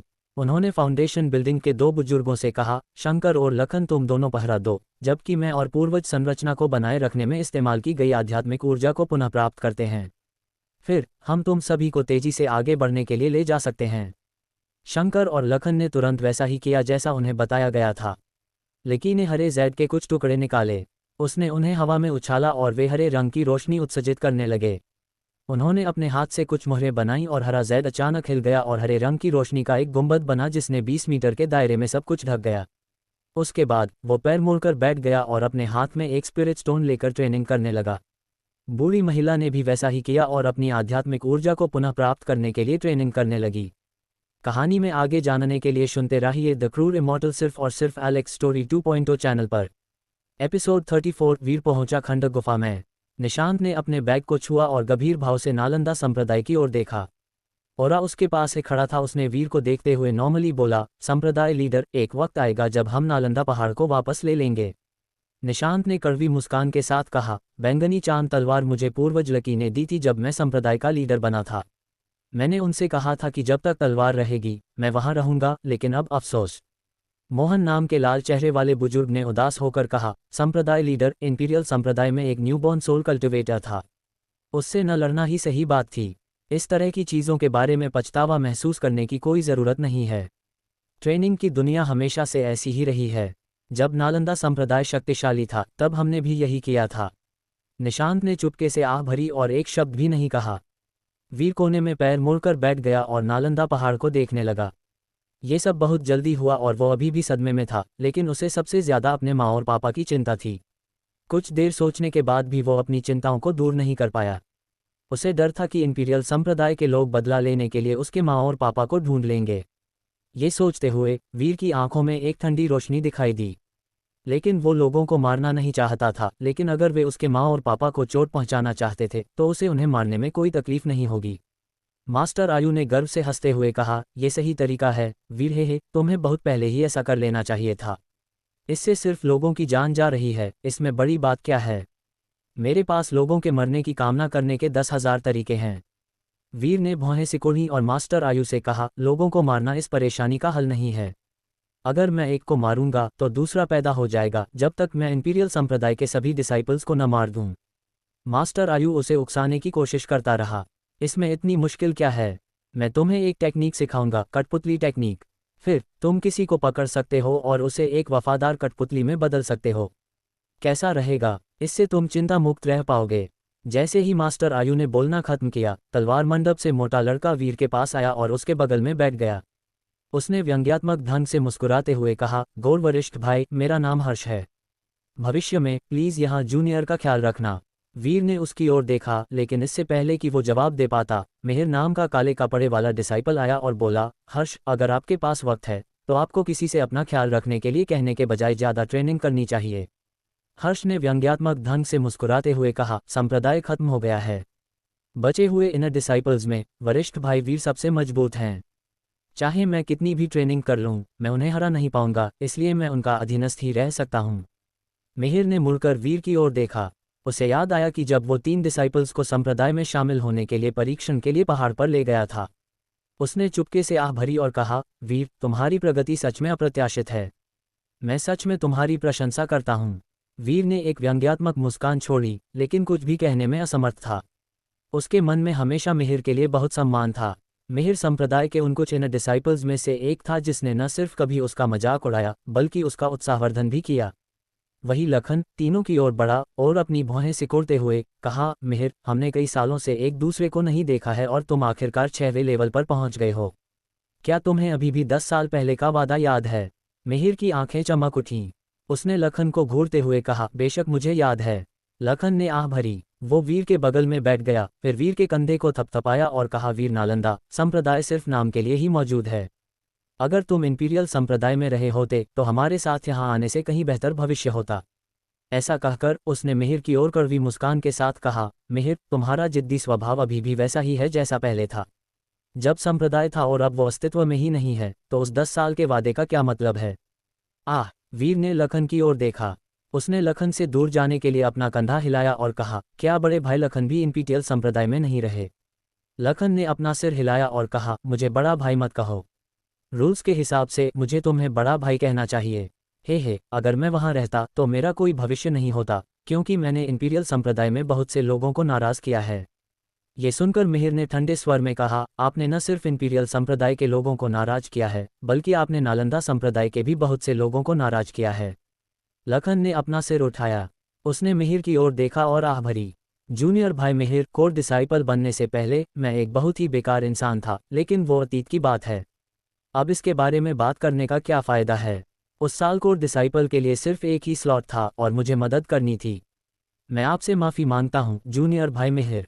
मिहिर का चेहरा ठंडा रहा और उसने एक शब्द भी नहीं कहा।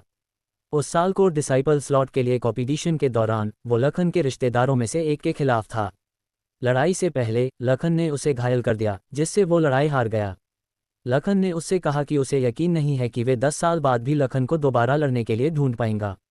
लखन ने ईमानदारी से कहा, भाई मिहिर, 10 साल पहले जो हुआ था उसकी भरपाई करने की मैं पूरी कोशिश करूंगा, लेकिन वर्तमान में संप्रदाय मुश्किल में है, इसलिए हम इन डिसाइपल्स को एक साथ मिलकर काम करना चाहिए।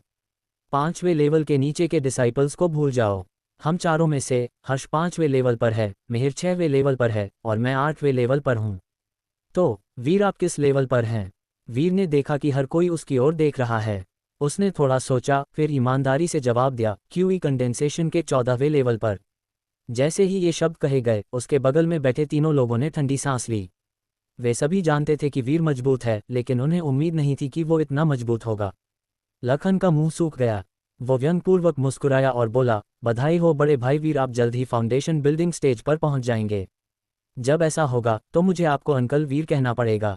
मिहिर ने आह भरने से पहले वीर को एक गहरी और विचारशील नज़र से देखा, जबकि हर्ष की आंखें चमक उठीं। आसपास के दूसरे इनर डिसाइपल्स ने उन चारों को ध्यान से देखा। कुछ तेज कानों वाले लोगों ने वीर की बात सुनी। उनकी आंखों में उसके प्रति और भी ज्यादा सम्मान भर गया। लखन ने गहरी सांस ली और कहा, वरिष्ठ भाई वीर, अब से हम नालंदा संप्रदाय के गोड डिसाइपल्स हैं। आप बड़े वरिष्ठ डिसाइपल होंगे, मैं दूसरा डिसाइपल होऊंगा, मिहिर तीसरा और हर्ष चौथा डिसाइपल होगा। हमें अब से अपने एक्वेरियंस बांटने चाहिए और एक हरूप बनाना चाहिए। आप क्या सोचते हैं? वीर ने कुछ देर सोचा। इससे पहले कि वो कुछ कह पाता, हर्ष ने जल्दी से कहा, दूसरे बड़े भाई ने जो कहा वो सही है। ऐसा ही होना चाहिए। मिहिर कुछ देर के लिए हिचकिचाया। उसने सिर हिलाया और कहा, इन डिसाइपल्स के लीडर होने चाहिए। इससे बुजुर्गों को मदद मिलेगी और उन्हें कम चिंता करनी पड़ेगी। जब वीर ने देखा कि बाकी दो लोग पहले ही सहमत हो चुके हैं, तो उसने सहमति में सिर हिलाया। उसे इस मामले की सच में परवाह नहीं थी, क्योंकि उसके पास दूसरी प्लानिंग थी। ठीक उसी वक्त लकी और बूढ़ी महिला ने अपनी आंखें खोलीं। लकी उठे और जैड का एक टुकड़ा निकाला। उन्होंने इसे हवा में फेंका और जल्दी से अपने हाथ से कई मुहरें बनाईं। फिर उन्होंने कोर एनर्जी को बाहर निकला और जैड हवा में घूमने लगा। विना नाम की बूढ़ी महिला ने भी जैड का एक टुकड़ा फेंका। ये पहले जैड के साथ जुड़ गया। जैड घूमता रहा और इंद्रधनुषी रंग की रोशनी छोड़ता रहा। इंद्रधनुषी रंग की रोशनी की किरणें जमीन पर गिरी और जैड के 10 मीटर के दायरे में सब कुछ ढक गया, जब तक कि ये प्रकाश की एक डिस्क नहीं बन गया। लकी ने वीर के 4 लोगों के ग्रुप को देखा और कहा, वीर के अलावा आप चारों इन डिसाइपल्स की सुरक्षा के इंचार्ज होंगे, क्योंकि शक्तिशाली यहाँ कभी भी कुछ भी हो सकता है, इसलिए सावधान रहें। इसके अलावा निशांत और आप तीनों, आप हर 2 डिसाइपल्स के इंचार्ज होंगे। शंकर, आप दोनों और वीर दोनों सेक्शन पर संतुलन बनाए रखने के इंचार्ज होंगे। ऐसा कहकर वो डिस्क पर चढ़ गया और बूढ़ी महिला उसके पीछे पीछे चली गई। बाकी लोगों ने तुरंत लकी के आदेश का पालन किया और एक डिसाइपल को लेकर डिस्क पर चला गया। नींव बिल्डिंग के 2 बुजुर्गों और वीर ने किनारों पर खड़े होकर एक त्रिकोण बनाया। लकी ने गहरी सांस ली। उसके हाथ पर एक मुहर बन गई और वो चिल्लाया, उड़ो। आसपास का वातावरण कांपने लगा। प्रकाश की डिस्क ऊपर उठने लगी, फिर वो बहुत तेज गति से दूर उड़ गए। ये गति उड़ती तलवारों से कई गुना तेज थी। इसके चलने के एक पल बाद ही अंदर के डिसाइपल इसे और ज्यादा सहन नहीं कर सके। अगर कोई उनकी मदद न करता तो वे पहले ही गिर जाते। इन डिसाइपल्स के अनुभव की जा रही सारी शक्ति एक रहस्यमय टेक्निक की मदद से शंकर, लखन और वीर में जा रही थी। वीर को लगा कि उसके शरीर पर एक बहुत बड़ा बल पड़ रहा है। वो लगभग गिर ही गया, लेकिन उसने खुद को स्थिर करने के लिए अपनी आकर्षण टेक्निक का इस्तेमाल किया। फिर भी उसने महसूस किया कि उसका शरीर कांप रहा है, मानो उसे फेंक दिया जाएगा। उसने शंकर और लखन को देखा और पाया कि दोनों बुजुर्ग बहुत शांत थे और जरा भी तनावग्रस्त नहीं दिख रहे थे। वीर ने चुपके से आह भरी और सोचा, कोई हैरानी नहीं कि वे नींव निमान लेवल बुजुर्ग हैं, ऐसा कुछ नहीं जो मैं कर सकता हूँ। मास्टर आयु ने यह सुनकर आपत्ति जताते हुए कहा, यह कोई खास बात नहीं है, ये बस हवाई यात्रा की टेक्निक है।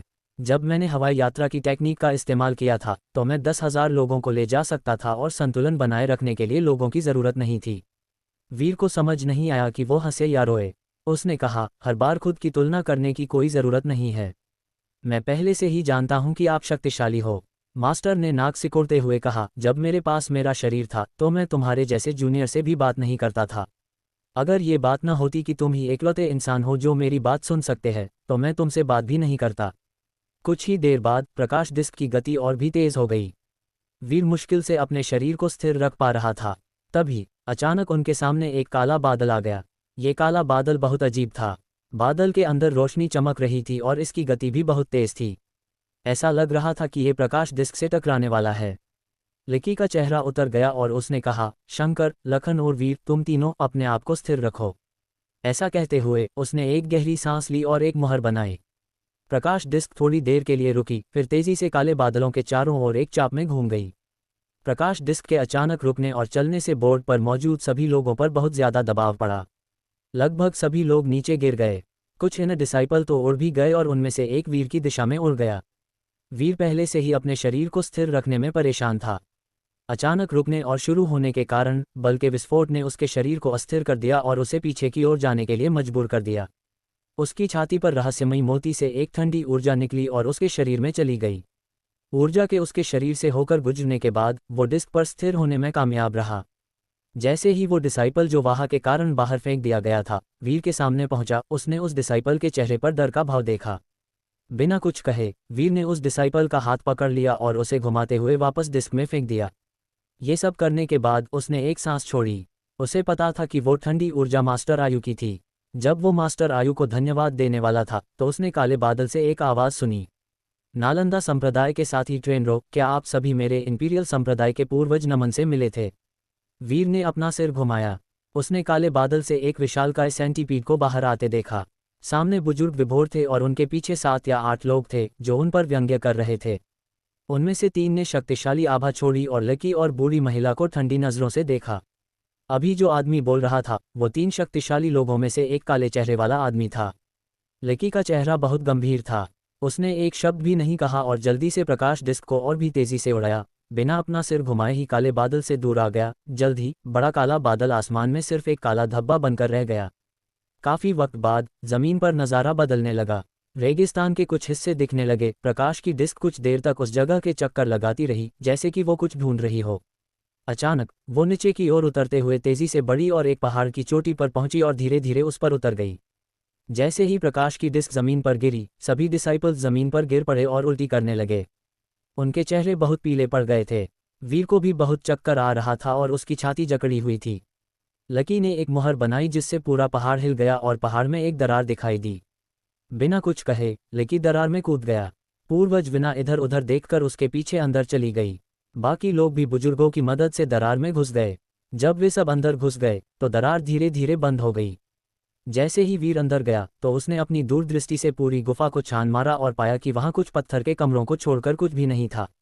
लकी ने सभी के आने तक इंतजार किया और गंभीर भाव से कहा, आप में से ज्यादातर लोग ट्रेनिंग के उस लेवल पर पहुंच चुके हैं जहां आपको अब खाने की जरूरत नहीं है। जहां तक आप में से उन लोगों की बात है जो बहुत कम लेवल पर हैं और जिन्हें खाने की जरूरत है, वहां पत्थर के कमरे में खाना है जो कई सालों तक चल सकता है। मैं और आपके पूर्वज बिना बंद कमरे में प्रशिक्षण लेंगे और दूसरे मामलों में परेशान नहीं होंगे। अपनी व्यवस्था के लिए बुजुर्गों की बात सुनना। विना ने उदास स्वर में कहा, मेरा नालंदा संप्रदाय 100 साल के लिए बंद दरवाजे के प्रशिक्षण में जाएगा, फिर हम अपने सभी अपमान का बदला लेंगे। अब से अगर किसी भी डिसाइपल को अगली लेवल तक पहुंचने के लिए मंत्रों की जरूरत है तो वे इसे बुजुर्गों से प्राप्त कर सकते हैं। अगली शताब्दी के लिए जब तक कि कोई बड़ी घटना न हो, किसी भी डिसाइपल को नालंदा सेक्ट छोड़ने की जरूरत नहीं है। निशांत के 3 लोगों के ग्रुप, आप लोगों को भी बंद दरवाजे के प्रशिक्षण में जाना चाहिए और जितनी जल्दी हो सके नींव निर्माण तक पहुंचने की कोशिश करनी चाहिए। निशांत के 3 लोगों के ग्रुप ने हाँ में सिर हिलाया। लकी की नज़र इन डिसाइपल्स पर पड़ी और उन्होंने गंभीरता से कहा, लखन, तुम सभी डिसाइपल्स के इंचार्ज हो। वीर, तुम मेरे पीछे आओ। मैं तुम्हारे लिए एक विशेष स्थान की व्यवस्था करूंगा। कहानी में आगे जानने के लिए सुनते रहिए द क्रूर इमॉर्टल सिर्फ और सिर्फ एलेक्स स्टोरी 2.0 चैनल पर। एपिसोड 35, वीर ने पारस को जान से मार डाला। विना ने सिर हिलाया और कहा, वीर, अगर तुम्हारे कोई प्रश्न हैं तो आप किसी भी वक्त आकर हमसे पूछ सकते हैं। वीर कुछ देर के लिए हिचकिचाया और वीर की हिचकिचाहट देखकर पूर्वज विना अपनी भौहें सिकुड़ते हुए पूछती है, वीर तुम्हें क्या कहना है? वीर ने अपना सिर उठाया और कहा, मैं एक बार बाहर जाना चाहता हूँ। पूर्वज विना ने मना करते हुए कहा, बिल्कुल नहीं, पहले तुम फाउंडेशन बिल्डिंग तक पहुंचने पर ध्यान दो, फिर तुम बाहर जा सकते हो। वीर ने अपनी भौं उठाए और कहा, मैं कुछ करने के लिए बाहर जाना चाहता हूँ। एक बार जब मैं वो काम कर लूँगा तो मैं ट्रेनिंग पर ध्यान दूंगा। विना ने वीर को एक गंभीर नज़र से देखा और बोलने ही वाली थी कि तभी लकी ने उसे रोक लिया और वीर को देखते हुए गर्मजोशी से कहा, पूर्वज विना बाहर तुम्हारी सुरक्षा के लिए फिक्रमंद हैं। क्या तुम मुझे बता सकते हो कि तुम बाहर क्या करने जा रहे हो? वीर ने ईमानदारी से कहा, मैंने कई सालों से अपने माँ और पापा को नहीं देखा है और ये बंद दरवाजे का प्रशिक्षण शायद बहुत लंबे वक्त तक चलेगा, इसलिए मैं घर जाकर पहले अपने माँ और पापा से मिलना चाहता हूँ। लकी ने कुछ देर सोचा, उसने और विना ने एक दूसरे को देखा। फिर उसने जैद का एक टुकड़ा निकाला और लकी ने गंभीरता से वीर से कहा, ठीक है, जल्दी जाओ और जल्दी से वापस आओ। जैद का ये टुकड़ा कोर फॉर्मेशन ट्रेनर के एक वार को झेल सकता है। इसका इस्तेमाल सिर्फ तब करना जब तुम्हारी जान को खतरा हो। वीर को हैरानी हुई, उसने जल्दी से उसे उठाकर अपने बैग में रख लिया। उसके पास मौजूद खजानों की संख्या बहुत कम थी। उसके पास सिर्फ 2 चीज़ें थीं, लोकेश का तावीज़ और ये जैद का टुकड़ा। पूर्वज लकी ने आगे उसी लहजे में आगे कहा, ये संरचना को खोलने की टेक्निक है, इसे अच्छी तरह याद रखना। इतना कहकर उसने जैद का एक और टुकड़ा निकाला, फिर विना के साथ बंद कमरे के प्रशिक्षण के लिए चला गया। सबको अलविदा कहने के बाद वीर ने संरचना को खोलने के लिए टेक्निक का इस्तेमाल किया। उसने एक गहरी सांस ली और गुफा से बाहर कूद गया। गुफा से बाहर निकलने के बाद वो रुका नहीं, बल्कि हवा में उछला, अपने शरीर के चारों ओर आकर्षण टेक्निक को एक्टिव किया और ऊपर की ओर उड़ गया। मास्टर आयु ने वीर से कहा, तुम आखिरकार चले गए, क्या तुम वापस लौटने की प्लानिंग बना रहे हो? थोड़ा सोचने के बाद वीर ने कहा, मैं जल्द ही वापस नहीं आऊँगा। घर के मामले निपटाने के बाद मेरी अपनी प्लानिंग है। मास्टर आयु ने कुछ सोचते हुए कहा, अगर मेरा हिसाब सही है तो एक बार जब आप स्वर्ग को चुनौती देने वाले मोती को पर्याप्त लकड़ी तत्व दे देंगे तो वक्त को धीमा करने की इसकी क्षमता बहुत बढ़ जाएगी। अभी ये 10 गुना है, लेकिन एक बार लकड़ी तत्व दिए जाने पर यह 100 गुना हो सकती है। तब तक आपकी ट्रेनिंग की गति बहुत बढ़ जाएगी। जब वे दोनों बात कर रहे थे तो वीर बहुत तेज गति से उड़ गया और अपने पीछे लाल निशान छोड़ गया।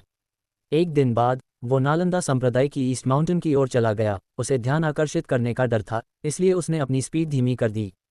दूसरे दिन वो छोटे से गांव में पहुंच गया। दूर से देखने पर गांव पहले जैसा ही लग रहा था। उसके अपने घर के अलावा कोई खास अंतर नहीं था।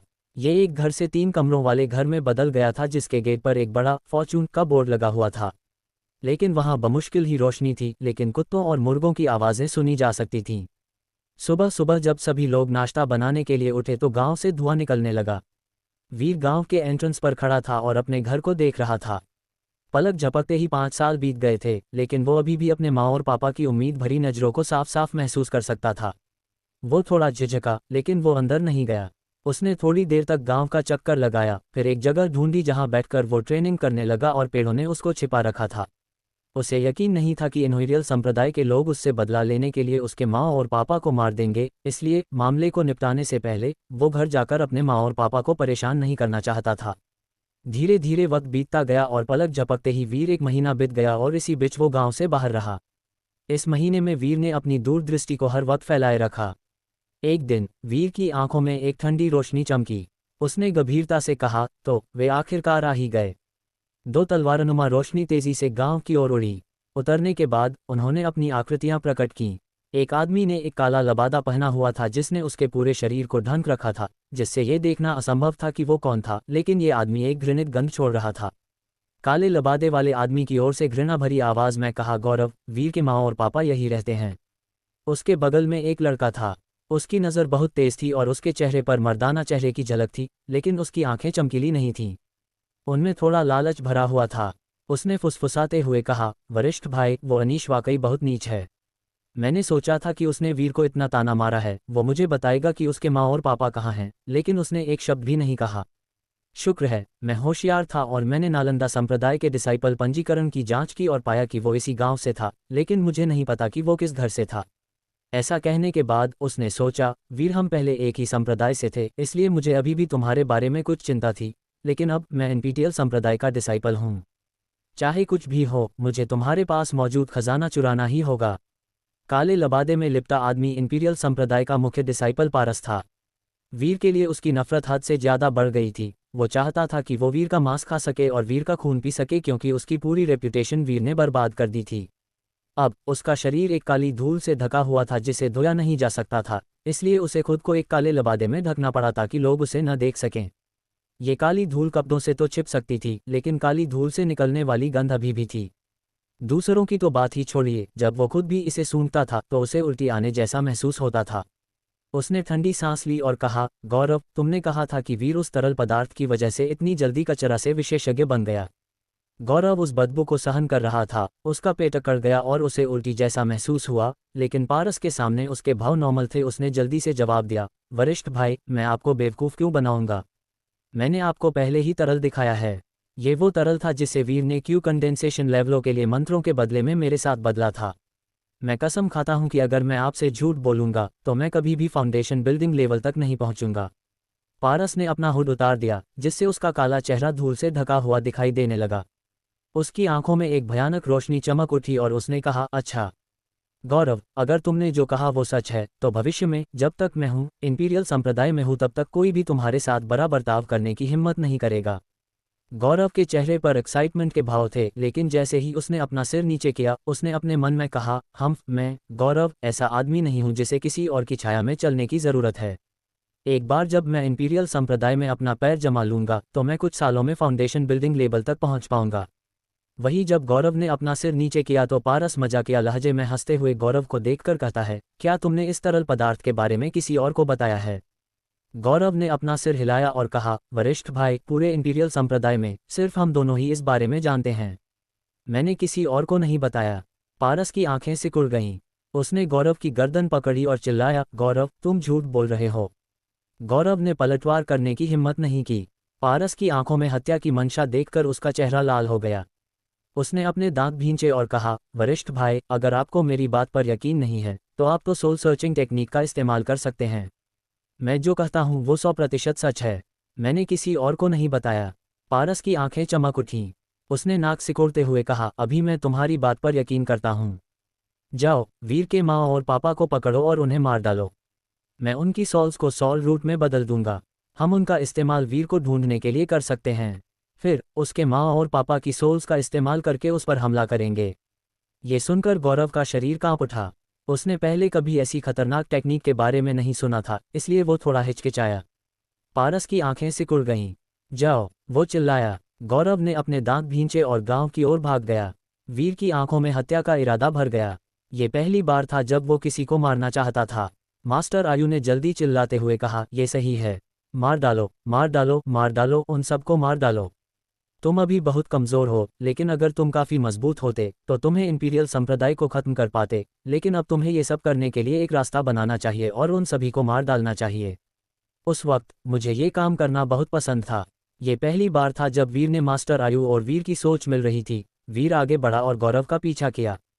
गौरव के कदम धीमे हो गए और वो लगभग रुक गया, लेकिन लास्ट में उसने गहरी सांस ली और ज़्यादा दृढ़ हो गया, फिर गांव की ओर तेजी से बढ़ गया। ठीक उसी वक्त उसके चेहरे के भाव अचानक बदल गए। उसने अपना सिर घुमाया और देखा कि वीर हवा में भूत की तरह उसके पीछे पीछे आ रहा था। गौरव ये देखकर झट से कुछ कदम पीछे हट गया और मुस्कुराने लगा। बड़े भाई, आप। वीर चुप रहा। उसकी मुस्कान ठंडी थी। वीर भाई, मैं। जब गौरव ने वीर की के चेहरे के भाव देखे तो उसका दिल धड़क उठा और उसने अपने बैग पर हाथ रखते हुए कुछ कदम पीछे हट लिए।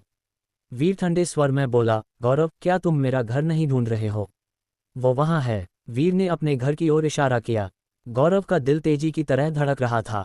वो शर्म से भरे चेहरे के साथ घुटनों के बल जमीन पर गिर पड़ा और चिल्लाया, वरिष्ठ भाई, मैं गलत था। ये पारस की गलती है। उसने मुझे आने के लिए मजबूर किया। उस वक्त गौरव ने जैद का एक टुकड़ा निकाला और एक गंभीर भाव के साथ उसे हवा में फेंक दिया।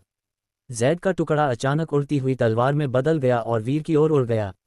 गौरव ने जल्दी से मंत्र बोलना शुरू कर दिया और उसने काली लकड़ी के टुकड़े निकाले। काली लकड़ी के टुकड़े आपस में मिलकर एक कोड़ा बन गए। चाबुक के आते ही एक खतरनाक आभा निकली। गौरव ने चाबुक को वीर पर फेंक दिया। उसने परिणाम देखने का भी इंतजार नहीं किया, वो बस भाग गया। ये सब देखकर फिर हंसने लगा और उसने अपनी आकर्षण टेक्निक को एक टिप किया, जिसने उसके शरीर को घेर लिया और एक तरफ चला गया। उसने अपनी आकर्षण टेक्निक से 2 अदृश्य हाथ बनाए और उनमें से एक ने तलवार को दबाया और दूसरा गौरव की ओर बढ़ा। गौरव को अचानक अपनी गर्दन के चारों ओर दर्द महसूस हुआ, जैसे किसी हाथ ने उसे मजबूती से पकड़ रखा हो। उसका चेहरा बैंगनी हो गया। उसने अपने हाथ से बनाई गई टेक्निक को छोड़ दिया और अपनी गर्दन की ओर उन्हें हाथ बढ़ाए। वीर की आंखों में हत्या का इरादा भर गया। एक कर्कश आवाज के साथ गौरव की गर्दन झुक गई क्योंकि उसकी आंखें निराशा से भर गईं। उसके मुंह से खून निकला और वीर ने आकर्षण टेक्निक जारी करने के बाद वो जमीन पर गिर गया। उसका शरीर थोड़ा हिल गया और हमेशा के लिए वो लंगड़ा हो गया। जिस पल गौरव की मौत हुई, उड़ती हुई तलवार हिल गई और वापस जैद के टुकड़े में बदल गई। वीर ने हवा से जैद को पकड़ लिया। जहां तक उसके लंबे काले चाबुक की बात है तो वो भी अपना सहारा खो बैठा और वापस काली लकड़ी के टुकड़ों में बदल गया। उसे भी वीर ने पकड़ लिया। वीर ने गौरव के बैग को लेने के बाद उसके शरीर को जलाने के लिए आग के गोले की टेक्निक का इस्तेमाल किया। फिर वो पारस की ओर दौड़ा। पारस ने आधे दिन तक इंतजार किया। वो ये देखने के लिए आगे बढ़ने ही वाला था कि क्या हो रहा है, तभी अचानक उसका चेहरा बदल गया। उसे गांव से आध्यात्मिक ऊर्जा का उतार चढ़ाव महसूस हुआ। जैसे ही वो इसे देखने के लिए जाने वाला था, उसे महसूस हुआ कि एक शक्तिशाली हत्या का इरादा तेजी से उसकी ओर बढ़ रहा है। पारस चौंक गया और वो चिल्लाया, गौरव को किसने मारा? उसकी उपस्थिति पूरी तरह से गायब हो गई है, जिसका मतलब है कि वो मर चुका है। इससे पहले कि वो इसके बारे में और सोच पाता, वीर उसके सामने आ गया। पारस के चेहरे का रंग बदल गया। बिना कुछ बोले वो पलटा और भाग गया। उसने मन ही मन गौरव को कोसते हुए गुस्से से कहा, गौरव, ओह तुम मुझे मरवा दोगे। वीर अचानक वापस कैसे आ गया? वीर की आंखें ठंडी रहीं। वो पारस को मारने के लिए दृढ़ था। उसने खुद को आकर्षण टेक्निक में लपेट लिया और पारस का पीछा करने लगा। पारस ने अपना सिर घुमाने की भी कोशिश नहीं की। उसने एक उल्टी हुई तलवार निकाली और नालंदा पीक की ओर बढ़ गया। तुम भाग नहीं पाओगे। वीर की आवाज़ पारस के कानों में भूत की फुसफुसाहट की तरह घुसी, जिससे उसके रोंगटे खड़े हो गए। वो कांप उठा और उसे लगा कि वीर उसके करीब आ रहा है। वो हताश होकर चिल्लाया, वीर हमारे बीच कोई झगड़ा नहीं है। तुम क्या करने जा रहे हो? वीर ने ठंडे स्वर में मुस्कुराते हुए कहा, हमारे बीच कोई झगड़ा नहीं है। तुम खुद ये अच्छी तरह जानते हो। पारस, तुम आज मर गए। पारस का दिल कांप उठा। उसने अपने दांत भींचे और उड़ती तलवार की गति सबसे तेज कर दी। उसने अपने मन में घबरा कर कहा, जब तक मैं संप्रदाय तक पहुंच जाऊंगा, चाहे वो कितना भी शक्तिशाली क्यों न हो, वो मुझे नहीं मार पाएगा। वीर की आंखें चमक उठीं। उसने अपनी आकर्षण टेक्निक एक्टिव की और पारस की ओर बढ़ा। पारस इस पूरे वक्त ड्रैगन कैप्चर हैंड से सावधान था। जब ड्रैगन कैप्चर हैंड आया तो वो जमीन के करीब उड़ गया। उसने लगभग वीर को चकमा दे दिया। वो सुरक्षित था, लेकिन उसकी तलवार पर चोट लगी थी, जिससे वो थोड़ा घूम गया। फिर उसने खुद को संभाला। पारस का चेहरा काला पड़ गया। उसकी उड़ती तलवार रुकी नहीं और वो भागता रहा। वीर घबराने लगी। उसकी आकर्षण टेक्निक की एक डिस्टेंस से काम करती थी और एक बार जब वो उस दूरी को पार कर जाता तो टेक्निक की शक्ति बहुत कम हो जाती। उसे चिंता होने लगी, वो पारस को संप्रदाय में जाने से पहले शायद पकड़ ना पाए। वो जानता था कि उसे पारस को भागने नहीं देना चाहिए, क्योंकि ऐसा करने से न सिर्फ वो खुद खतरे में पड़ जाएगा, बल्कि उसके माँ और पापा भी खतरे में पड़ जाएंगे। उसने जल्दी ही मास्टर आयु से कहा, वरिष्ठ आयु, क्या आपके पास उसे पकड़ने का कोई तरीका है? मास्टर आयु ने शांति से कहा, हाँ, लेकिन वीर ने भौहें सिकोड़ते हुए तुरंत कहा, अगर पारस भाग गया तो मैं अपने माँ और पापा को लेकर यहाँ से बहुत दूर चला जाऊंगा। जहाँ तक ट्रेनिंग का सवाल है, मैं उसे छोड़ दूंगा और मॉडल बनकर रहूंगा। मास्टर ने तुरंत कहा, तुम्हें इतनी जल्दी क्यों है? मैं तो बस थोड़ा धीरे बोल रहा हूँ। अगर ये पहले वाला मैं होता तो मैं तुम्हें एक थप्पड़ से मार देता, क्योंकि तुम इतने अनादरपूर्ण डिसाइल हो। क्या डिसाइपल, तुम क्या कह रहे हो? जल्दी करो। पारस को पकड़ने के लिए, वीर ने परेशानी में कहा। कहानी में आगे जानने के लिए सुनते रहिए द क्रूर इमॉर्टल सिर्फ और सिर्फ एलेक्स स्टोरी 2.0 चैनल पर।